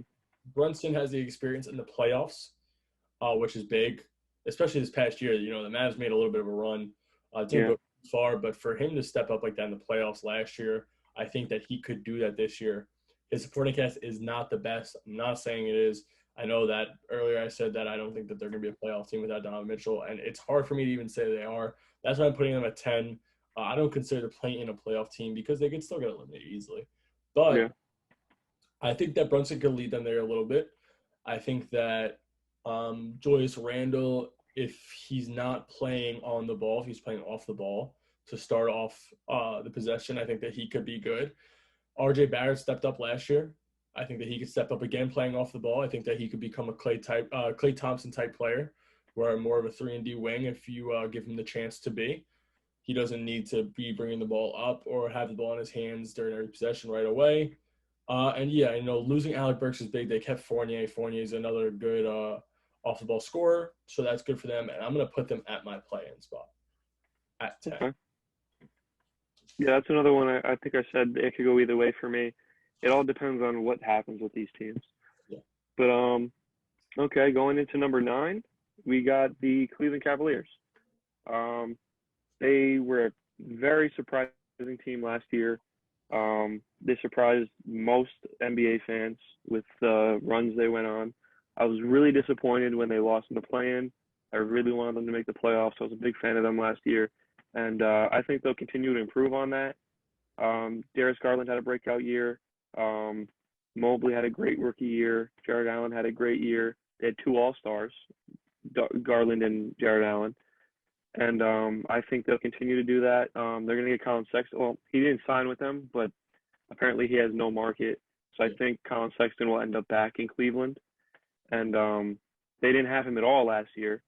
So he could be very big for them this year in regards to having like just someone when you need a bucket, just give it to him. Yep. And so I think they're going to continue to improve off last season's successes, and that's where I got them at my 9 spot. I have them at 9 as well. As you know, I put $1 on them to win the finals last year. Would have almost won me a couple $100. They run a 3 7-footer lineup. I think that's very hard to compete against, especially because Lauri Markkanen can spread the floor, and so can Kevin Love. And Kevin Love doesn't even start for them, man. Their team is wild. Evan Mobley's not the worst shooter, also. So I think that's wild. Isaac Okoro proved that he's a very good role player. Starting off, he's very young. If they get Sexton back and he plays, that'll be huge for them off the bench. But as you said, Garland's a monster. Jared Allen's a monster. Jared Allen's one of those people that you don't want to meet in the paint. He's not scared to go up with anybody. So yeah, they're sitting at my 9 spot as well, and I think that in the next couple of years they can move up. And they also have Karis LeVert, who I don't think they fully utilized last season. I think they could give him a better role this season. So hopefully that works out for him. He's a player I really like. Yeah. So I want to see him more involved next year too. He's a good scorer. He's a good scorer. Yeah. And if he starts, then Okoro is going to be the same player off the bench. Yeah. Going into number 8, I got the Toronto Raptors. They also kind of surprised people last season. I feel like a lot of people didn't have them making the playoffs straight up. I feel like people either had them like a borderline play-in team, and they exceeded everyone's expectations and they made the playoffs straight up. And I think they'll continue to do that. I think they'll just continue to be a good, solid overall team. I think Scotty Barnes will take another jump. I love him. Big Scotty fan. He had a obviously great rookie of the year. So I think he'll continue to improve. And I think their whole team as a whole, they have a really solid starting lineup. And they are looking to possibly trade OG Anunoby. So if that happens, maybe their team can get shaken up a little bit. Hopefully it helps them improve and not improve. Overall, their starting lineup is great, and I think they also have a deep bench. So I think they'll be pretty good next year. That's why I got them at number 8. Yeah, they're sitting at my 8 as well. I think that with this year of experience, Scotty is going to be a good player. He already proved that he is a good player. Hopefully he makes that jump to a very good player to a great player within this next year. If he does, I think they go far.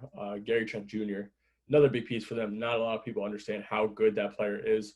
Gary Trent Jr. is a monster. I think he always has been. Portland, I thought the same thing. He could have his games where he drops 40 for you and you don't even see it coming, So he's a very big player for them, and I think that they're going to be a very calm and solid 8 seed. I think that they're going to solidify that.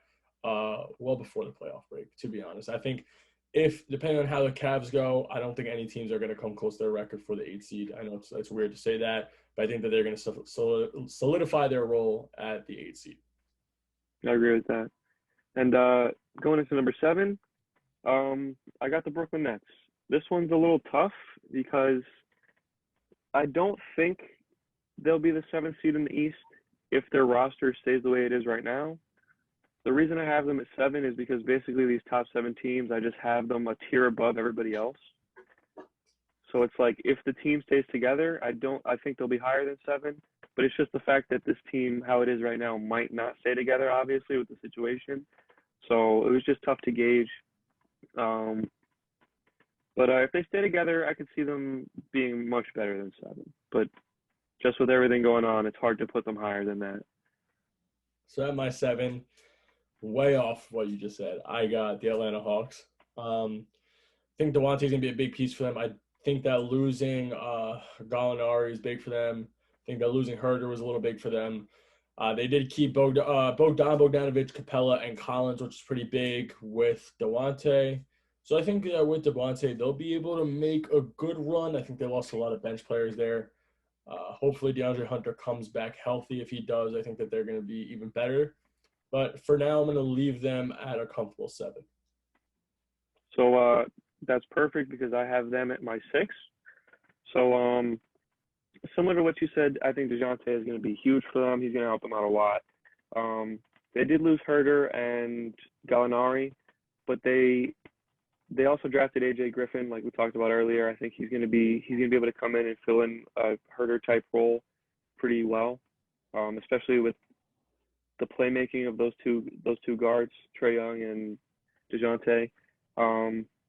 They also have last year Jalen Johnson. He didn't play much, but he could definitely improve. He has time for there's an opening for minutes now for him, so he can really show what he has to give.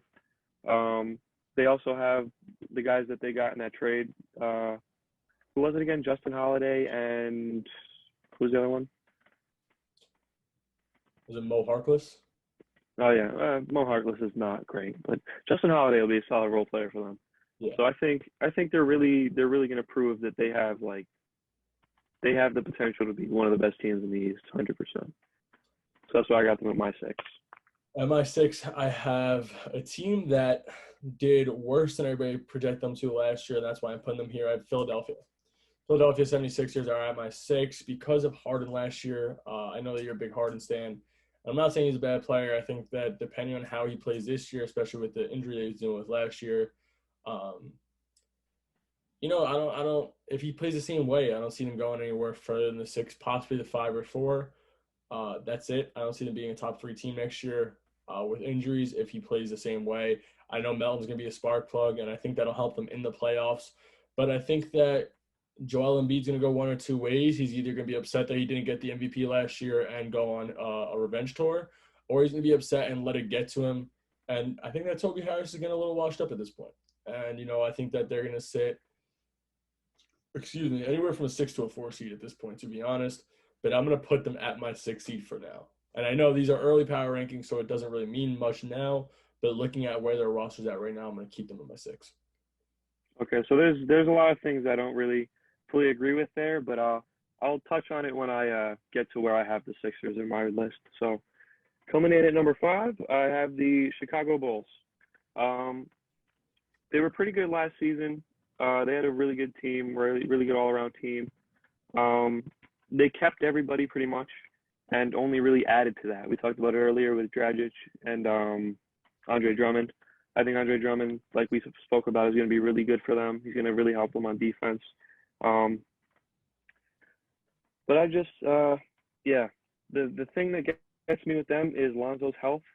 Um, Apparently, they're really worried about whatever leg situation he has. Um, I love Lonzo. I really want him to be healthy. They still have a deep team regardless, but they really, really need him to be healthy to make any type of noise in the East. Yeah, so I have them in my 5 also. There's not much that I could say that you didn't. Again, if Lonzo gets hurt, I still think that they could be a 5 seed with Dragic.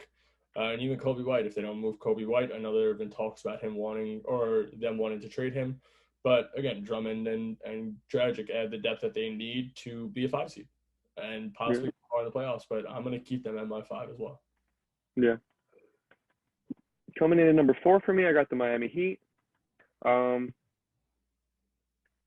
they pretty much have the same team as last year, but they're coming off an Eastern Conference Finals run, so I still think they'll be a great team again this year.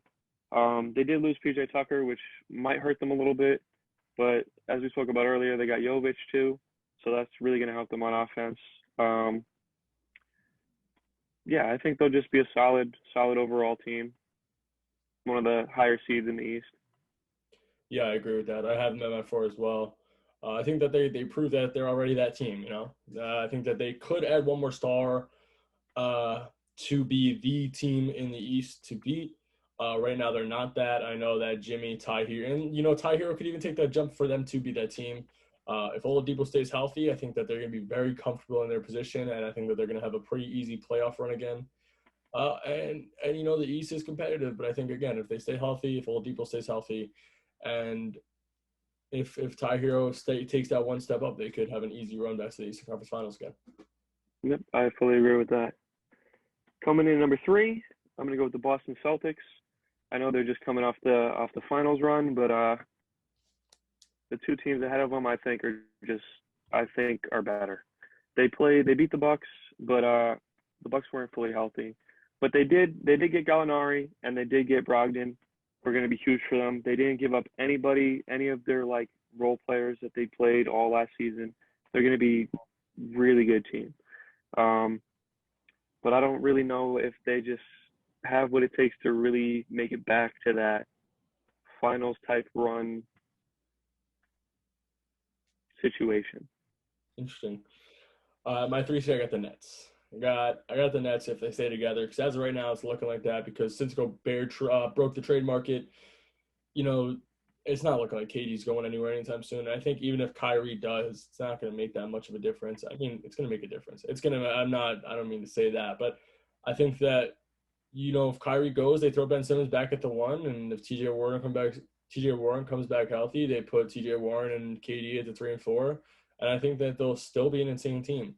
You have the defense there that you need. You have a very big lineup that not a lot of teams can compete with, especially teams such as the Raptors that don't have a big point guard, and the Bulls that don't have a big point guard. I mean, Lonzo's 6'5", 6'6", I believe. But you're running a 6'10" point guard with a 6'10" power forward and a 6'8" small forward, Yeah. Uh, and then you still, again, I think if Joe Harris comes back healthy, we haven't even mentioned Hmm. Harris. If he comes back healthy, they're going to be a force. So that's Yeah. Okay. Um, Coming in at number 2, I'm going with the Milwaukee Bucks. Giannis is arguably the best player in the league. Giannis is amazing. Um, they're running it back with pretty much the same team as last year. I think what ultimately held them up from going farther was the Chris Middleton injury. They took the Celtics to 7 without Chris Middleton, and I feel like if they had him, that series definitely could have went a whole different way. Um, they still have Drew Holiday. Obviously, Chris Middleton stays healthy. Brook Lopez is back. They didn't have Brook Lopez for a big portion of the year as well. Bobby Portis re-signed with them. They drafted my guard Marjon Beauchamp. I think he's going to play a really good role for them, 3 and D. I think they're just going to be really good. And if it wasn't for my team in first, I would have them as probably my championship favorites. So, Yeah, see, I got them as my 2 as well. Another big reason that I don't even think that you mentioned is Joe Ingles signing with them. Joe Ingles, if he comes back healthy from his torn ACL, has a good year. People don't understand that he's a very good two-way player. Very good two-way player. Adds to a very good defensive team already. And I think that, if he comes back healthy and he plays the season, I think that he could play. I think that Middleton, if he gets hurt, he'll be able to be replaced by Joe Ingles for a little while. Not the exact role, but I think that, to the extreme level, but I think that Drew Holiday could take in a second option role and Joe Ingles could be there as their shooter. yeah, I agree with that. Joe Ingles, yeah, I forgot about that completely. If he's healthy, he'll be great for them. Yeah. And then coming in my number 1 spot in the East, I got the Philadelphia 76ers. You spoke about them before. I'm gonna kind of touch on why I disagree with some of the things you said. Um, the thing is, last year they ended up losing the playoffs because not strictly because of it, but Embiid was just not healthy. Yeah. He played through almost every injury that you could imagine. That guy's a fighter, and it's ridiculous that he even really played. I don't think he should have because every time that guy plays through an injury, he's risking his career, literally. Yeah. But as long as he stays healthy, they're going to be very, very good. And touching on James Harden, um, people are starting to undervalue him a little bit just because he's not the Houston James Harden that he was. He had a very like Chris Paul type of year. I would say he played better than Chris Paul all year, but he had a very Chris Paul type of year. Not great scoring, but dishing the ball left and right. And people still are like, "Oh, Chris Paul had an amazing year." Meanwhile, Harden just had a similar season. Oh, Harden's terrible. He's washed. He's garbage. You know what I mean? And even still, I think Harden is still recovering from his hamstring injury. He said it himself recently. Um, Back when CP3 was on the Rockets, he had that same exact hamstring injury. And if you remember, the year after, everybody was like, "Oh, CP3 is so garbage, man. He's washed. Why did the Rockets even trade for this guy? He's terrible." And then they traded him again to the Thunder. He fully recovered from the hamstring injury, and he took the Thunder to the playoffs, and they haven't been there since he left. Yeah. So I think people are not realizing that James Harden has that same exact hamstring injury. This is like going to be his first full season without it. You know what I mean? Last season he was dealing with it the whole season, just like Chris Paul was back then. So I think I'm really counting on James Harden to have a huge bounce back year. And I mean, if I'm wrong, I'm wrong, but I really think he's going to have a huge year. He's going to bounce back and he's going to prove everybody wrong. Plus, regardless of that, I think they've just made improvements all across the board. They added Melton. They that Tyrese Maxey, he's going into his third year. He's going to make improvements as well. They added PJ Tucker. He's a great defender for them, great 3-and-D guy. They're still rumored to possibly trade for Eric Gordon. If they get him, that's another big signing, or not signing, but player for them. They signed Daniel House. That's another good role player for them as well. I think they're just overall my favorites to win. As long as those two guys that I spoke about remain healthy and play at an elite level, I got them as number one. I don't disagree that they're going to be a good team. I just don't think that they will be better than my one team, and my one team is the Celtics. And I just think that, you have insane firepower. You have two All-Stars in Jaylen Brown and Jason Tatum. And now you're adding two when Gallinari was never an All-Star, never the All-Star potential. You have a former All-Star in Al Horford. And Al Horford's, proved to be that good of a player in the playoffs. Gallinari's shown that he's that good of a player in the playoffs with the Hawks. And then you have a player like Brogdon, who's a potential, very, very potential, very low All-Star. He's one of the players that could have his one All-Star season. And like a Dennis Schroeder almost. And I think that he's better than Dennis Schroeder was in his entire career almost.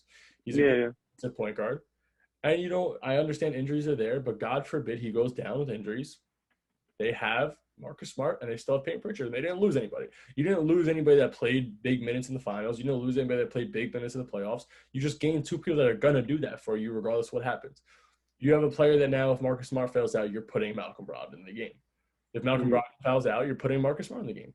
And so I think that they just became one of the biggest forces to be reckoned with. But now that the East is done, we're going to move on to the West. I'll actually start off in the West. Okay. So I'm going to go with my 15. And for my 15, I'm just going to name two players, and those two players are Jakob Poeltl and Doug McDermott. When those are your two best players for San Antonio, besides Keldon Johnson, you're not going to be good. And again, I think that they're going to be tanking this year to get Victor Wembanyama, but they're at my 15. So San Antonio is sitting down there. Sorry, Popovich. Yeah, I got them in my 15 as well. I'm really glad you mentioned Keldon Johnson because when you didn't say Keldon Johnson at first, I was like, where's Keldon Johnson? He's going to be their best player. Easily.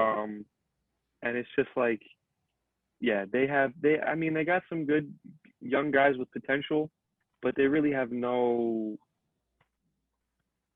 structure, they don't have anything. Yeah. And I agree with you. They want Wembanyama. They want that guy. They're gonna try their best to get him. Yeah. Yeah, I agree. Again, you're not going to do much with Keldon Johnson, Doug McDermott, and Jakob Poeltl.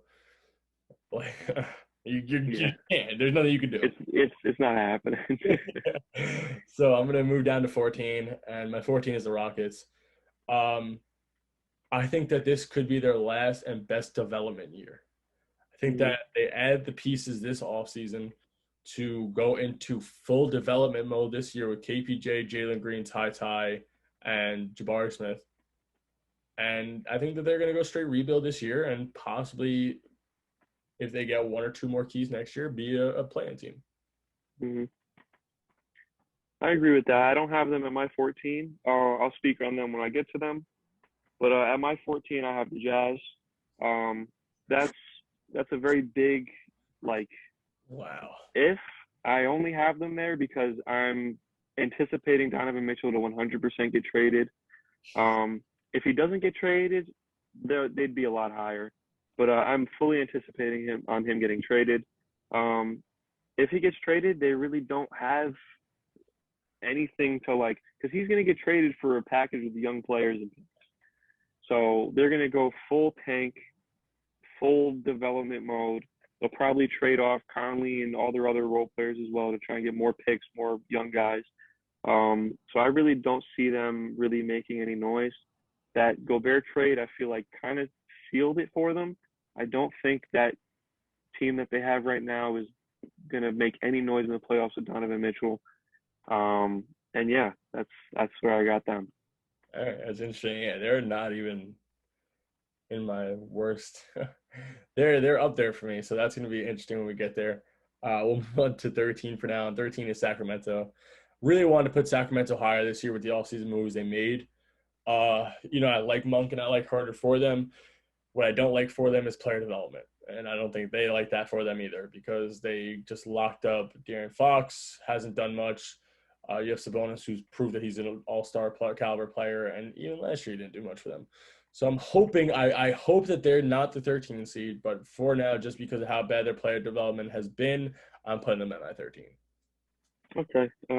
I don't have them in my 13. I'll also speak on them when I get to them.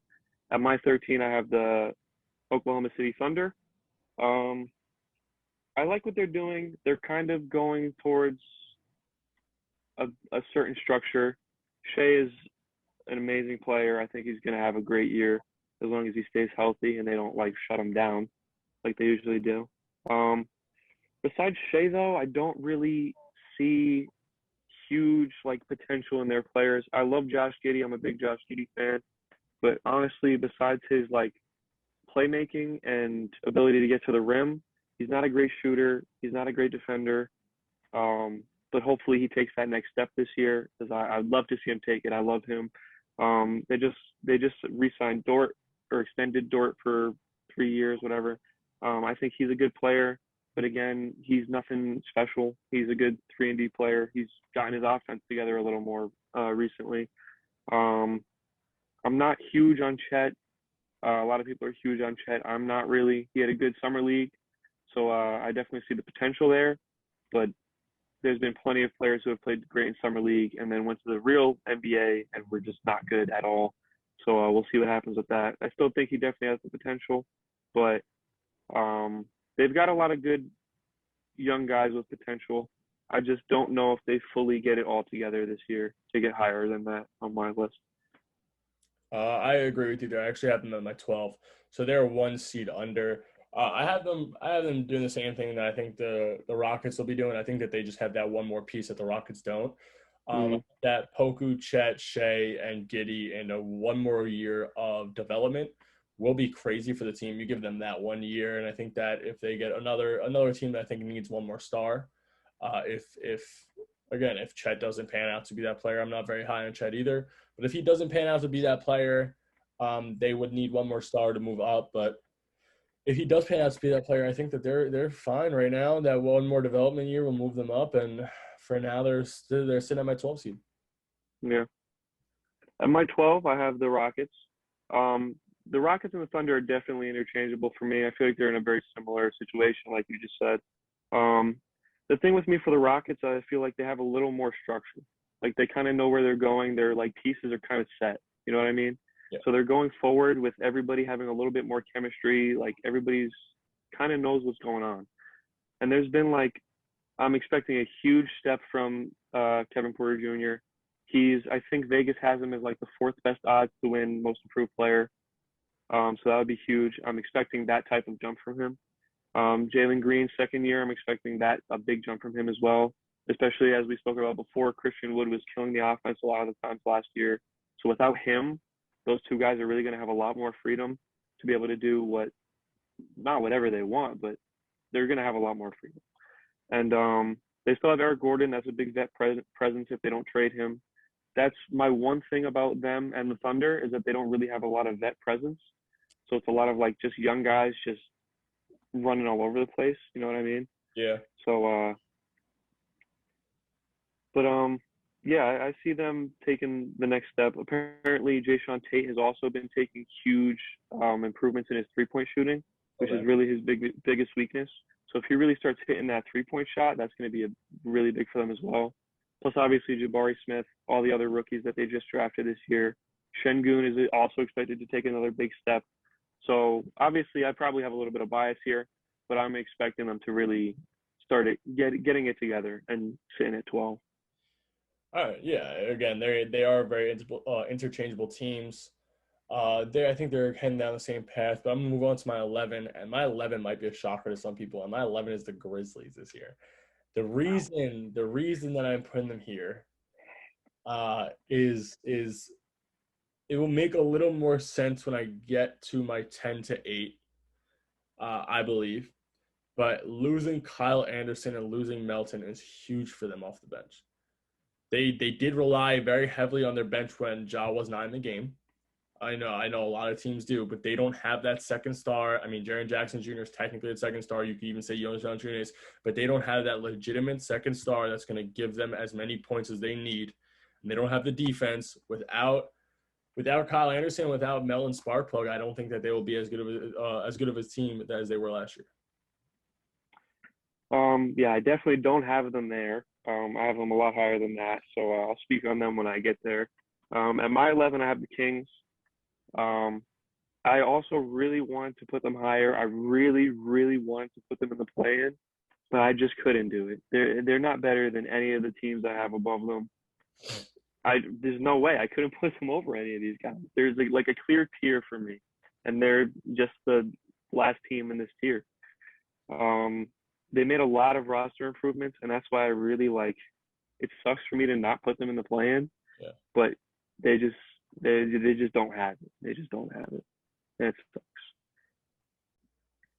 Um, yeah.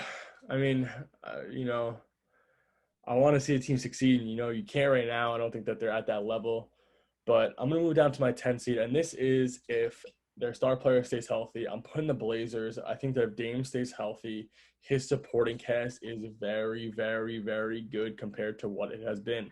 I think that Jeremy Grant, Anthony Simons, and Nurkic as a supporting cast is very good. And you got Gary Payne the third, right? Gary Payne the third. Second, second or third, it doesn't matter. So they got Gary Payne, who is a big pickup from the Warriors, good defender, could shoot a tiny bit. And that adds even more because then you got him coming off the bench for Simons, and I think that if he stays healthy, they're going to be at least a play-in team this year. So they're my 10. Yeah, I also have them at 10, so I fully agree with everything you said. Um, Dame needs to be healthy. He said he got his abdomen surgery and he's feeling great, so I'm expecting a big year from him. I don't think his supporting cast is amazing, but it's solid. It's definitely solid. It's enough to get them in the play-in. I do kind of want to put them higher, but that supporting cast just isn't really doing it for me. They have been rumored to be wanting to trade for OG Anunoby or Matisse Thybulle. So if they get one of those guys, their core gets better, Yeah. and I could possibly put them higher than this. But the way it's sitting right now, I can't put them higher than that. Yeah, I don't disagree with that at all. I like that. I like his supporting cast this year, especially with the moves they made. But I'm gonna move on to my 9 seed, and I think people will be shocked by this. My nine is the T Wolves. I don't see them being anywhere higher than that. They have a good four. They have a very good four with D'Angelo Russell, Anthony Edwards, Cat, and Gobert. They're lacking the shooting guard position. I don't mind Jaden McDaniels, but they can't put Jaden McDaniels at the two, and they're not gonna. I don't think that they're gonna move Anthony Edwards at the two, even though he was ranked in top five worst defending small forwards. But I think that they're going to be a playing team. I think that they're going to be close to where they were last year. Yeah, I agree with that. I have them at 8, so I'll talk to them. I'll talk about them when I get there. At my number 9, I have the Lakers. Wow. Yeah. I don't. I just without they lost their best shooter. Malik Monk is gone. They already were a very poor shooting team. Yep. I don't think they really gained anybody that's a great shooter. The guys they added aren't bad shooters. They're not as good as shooters as Malik Monk. LeBron is their best shooter still. To me, it's just been proven that LeBron and Westbrook just can't play together. Yeah. So I don't think Westbrook is a bad player. I think he's getting way too much hate. But I think for the Lakers to be better than they were last year, I think he needs to be traded. Anthony Davis, he needs to stay healthy. Yeah. That's my big thing. If they don't trade Westbrook and they keep the roster they have right now, I don't see them being better than they were last year. And they weren't good last year. Interesting. That's interesting to me because I definitely have them way higher. That being said, I'm going to move on to my 8. My 8 is the Pelicans. The only reason I have my Pelicans here is Zion is projected to be healthy. We don't know what's going to be when that's going to be determined fully. But if Zion's healthy and, Zion, Ingram, and CJ is a good big three, and, Adams is a good role center. So we'll see what happens there, and I think that they can make a little bit of a run now. Yeah, I definitely agree. I got them a spot higher, though, so I'll talk about them later. At number 8, I have the T-Wolves. Like you said before, they have 4 good players, and that's really it. They're pretty good players, though, so that will get them far, but just not far enough. You need to have – I'm pretty sure it's been proven time and time again. You need to have a great overall team to really, make noise, and they also need to figure out they need to build that chemistry with Gobert now because it's not going to be easy. What he brings to defense is amazing for them, but what he brings to offense for them, it's going to be hard to figure that all out with the guys that they have. But I still think that's good enough for them to get the 8th seed. But yeah, that's that. Interesting. So we're talking about that trade. Moving down to 7, I got the Jazz. I know I have them high. I'm not anticipating the Donovan Mitchell trade as much as you were. So I think that this is obviously if Donovan Mitchell stays. If he stays, I believe that he has the supporting cast that he's never had. Because they do have Bojan Bogdanovic if he comes back healthy. And if they don't, let's say they don't lose Mike Conley, they still have Conley. And then you add on Patrick Beverley, who's a very good defensive point guard. You add on Jared Vanderbilt, who's a good 3 or 4. The only thing they need to do is find a center. They don't have a legitimate center on their roster unless they sign back Hassan Whiteside. And I think if they do that, that's still fine for them. And I think that Donovan Mitchell finally has the supporting cast that he might need if he stays there. So they're at my 7th seed. Interesting. Obviously, I anticipated that trade, so don't have them there. But I have the Pelicans. I think they have a great just overall team. Yeah. If it wasn't for the people in front of them, they'd be higher.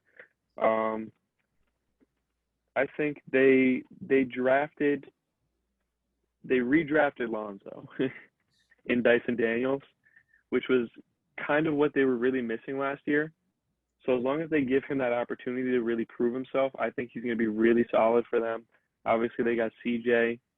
CJ was amazing for them last year. He really was what helped push them to the play-in and eventually make the playoffs. Brandon Ingram had an amazing season for them last year, which also helped them make the playoffs, all without Zion. So if Zion comes back healthy and actually plays, they're going to be great. I did want to put them higher than 7 because of that, but it was just really hard for me too. But that's right. And plus, all their bench guys, they had all those rookies last year. They were playing great minutes. Jose Alvarado, Trey Murphy. Herb Jones. There's Herb Jones. There we go. That's the one I was looking for. Those guys were great off the bench for them. Well, Herb Jones started for them. He might start for them again this year. But if not, amazing off the bench guys that really provide defense, and they're not great on offense, but they provide really good defense. Yeah, I think that, again, I have them at my 8, so I think that they're still a playoff team. But I'm going to move down to my 6 now because we went over the 7. My 6 is Dallas. I think that Dallas finally got the center that they needed. They have a good backup center in JaVale. He brings their defense. We spoke about them earlier. I think that Dinwiddie fills that void, and I think that Dorian Finney-Smith is a good defensive small forward, and you don't really need him to score as much as you need Luka, Dinwiddie, and Christian Wood to score. So I know that we talked about them a lot today, but they are at my 6. I think they might finally solidify a role in the playoffs that they could actually improve and go further in the playoffs this year. I agree with you on that. I have them one spot above at 5, so I'll talk about them when I get there. At 6, I have the Golden State Warriors, the reigning champions. I have them at 6. I think they didn't wow me. Like, I know they won the championship, but they played the Nuggets, who were missing 2 of their best players. They played an overachieving Mavericks team. The Celtics, they killed the Celtics. The Celtics had no experience. They killed them. And the Celtics' flaws were really just shown on a huge stage right there, which is another reason why I don't have the Celtics as high as well. But they just really didn't wow me. They won the chip, but they didn't do it in like a crazy fashion for me. I think they also lost 2 key players in Gary Payton and Otto Porter. That's not going to be a huge loss for them, but they're going to have to play. They're going to have to rely on a lot more younger guys now, who didn't really have much opportunity last year. So it's going to be weird. They still have their core: Steph, Clay, Draymond, Mooney, Wiggins, Poole. Those guys are all going to still. That's their top 6 guys. They're going to have a huge role, but they're going to really need those other key backup players to step up for them. I don't think Clay has really lost a step. He kind of showed that last year. Even Draymond showed he's not the same Draymond that he is. I think really it's Steph Curry is their best player by far. And he kind of put the team on his back. And I don't know if they can really afford to do that again this year. So that's why I got them there. But we'll see. Well, I can't speak on them for a while because they're not even close to the top for me. We're going to move down to 5. And 5 for me is Phoenix. And I think that them signing Ayton back is the same, but I think that they didn't make many moves. They're basically the same old Phoenix Suns that we've seen for the last couple of years. And, nothing's really changing. And I don't know if they're going to be able to do anything with this 5 seed, but I think that they're going to stay there. Just be one of those teams that's sort of flowing around in the middle of the playoffs for the next couple of years. Yeah, I can see that. I have the Suns a little bit higher than that, so I'll speak on them there. At my 5, like I said, I have the Mavericks. I think they really made great improvements besides losing Jalen Brunson. Obviously, you've said it before. They still have Spencer Dinwiddie. So losing Jalen Brunson isn't a huge loss for them as long as Dinwiddie stays healthy. They got Christian Wood. I don't really know if they'll play Christian Wood at the 5. If I was the Mavericks, I'd play him at the 4 and start JaVale at the 5, just so his defense isn't as showcased. You know what I mean? Mm-hmm. Also, apparently they said, I don't know if it was true, honestly. Maybe I should have looked into it more, but I think they said they might not even start him at all. I think, was it Jason Kidd who said that? They said they might not even start him, which would be crazy to me. But Still Dwight Powell, and they yeah, chose Powell, so. yeah, I think they want to maybe bring him off the bench for more like offense off the bench. Yeah. But I still think he should start. I think that's a little bit ridiculous. Obviously, Dorian Finney-Smith is a great wing player for them. They also have, who didn't play much last year, Tim Hardaway Jr. So if he's healthy and he comes back, he'll also play a big role for them. And I think they made very good improvements in their roster to solidify themselves as the 5th seed in the West. Yeah, Yeah, again, I think they're going to be a very good team. I think that Luca finds the supporting cast that he needs. But I'm going to move on to my 4 seed, and I'm going to go with Denver. I think that if Denver stays healthy, it's a big if. If they stay healthy, I think that KCP helps them where Barton did not when it comes to being a wing. I think that MPJ is still that player.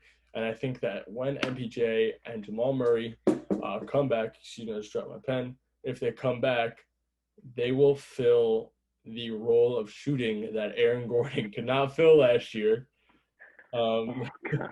and take away the shots from Aaron Gordon that he does not deserve.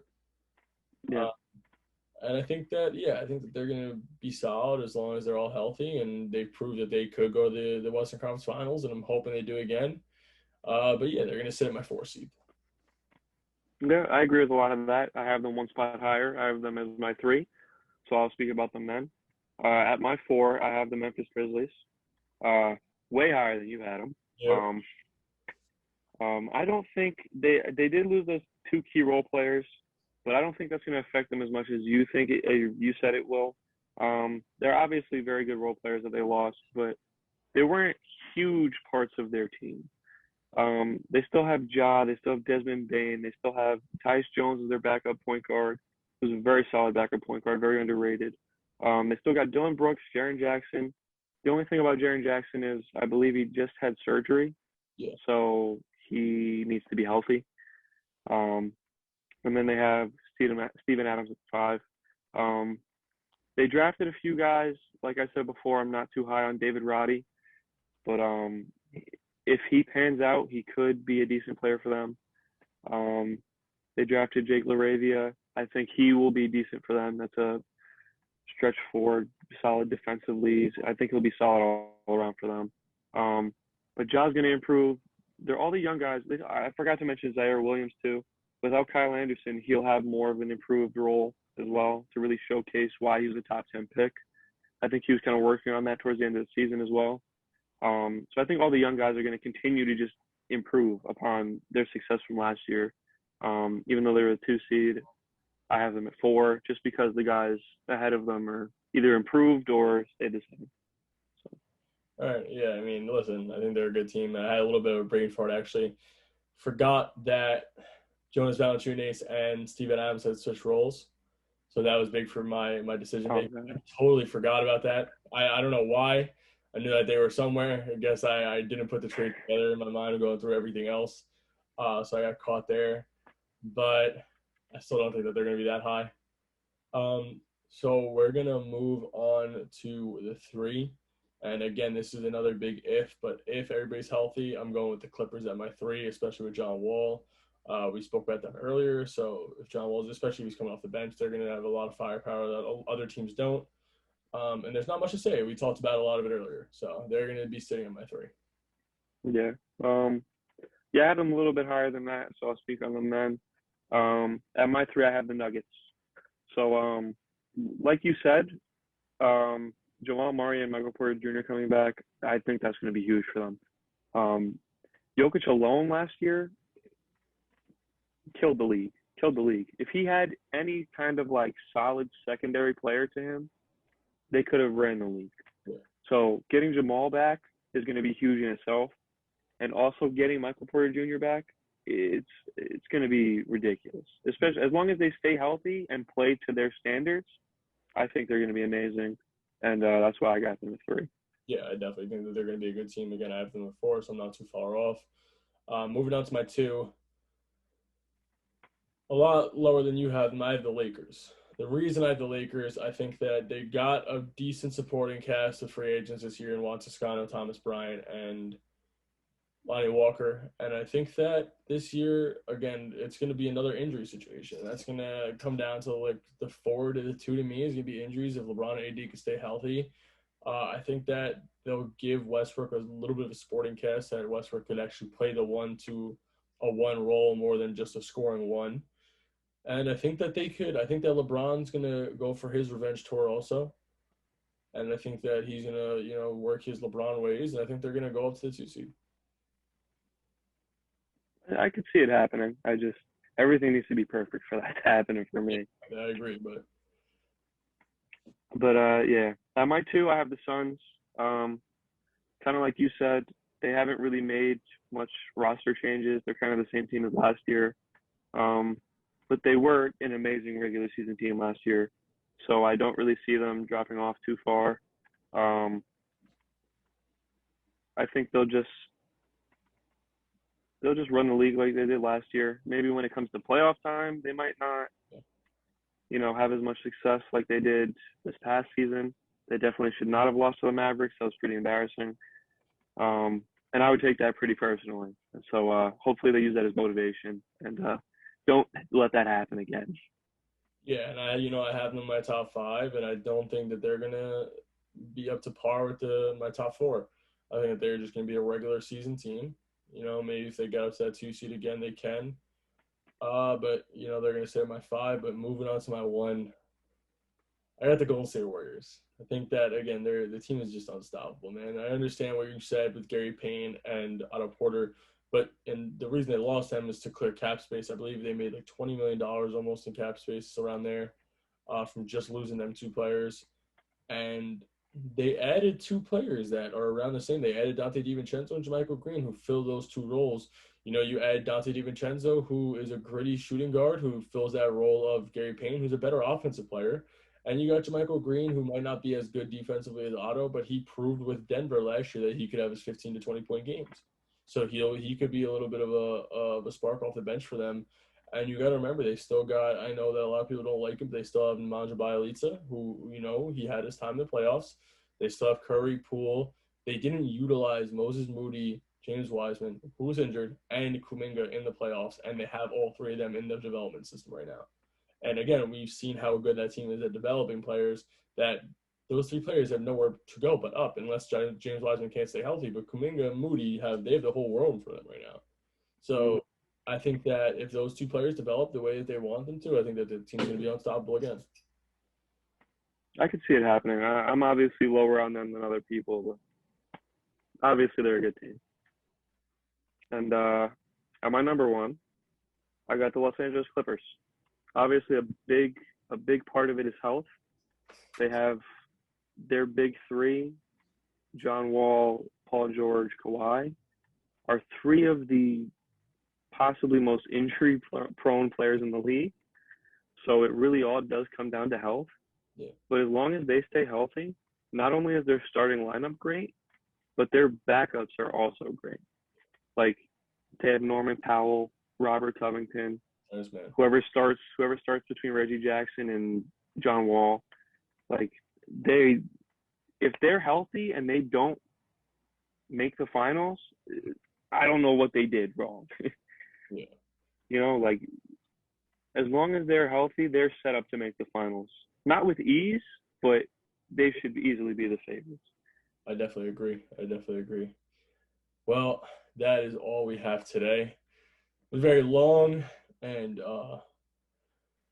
mind traveling podcast for the day.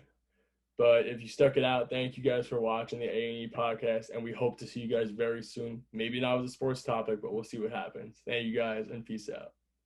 See you guys.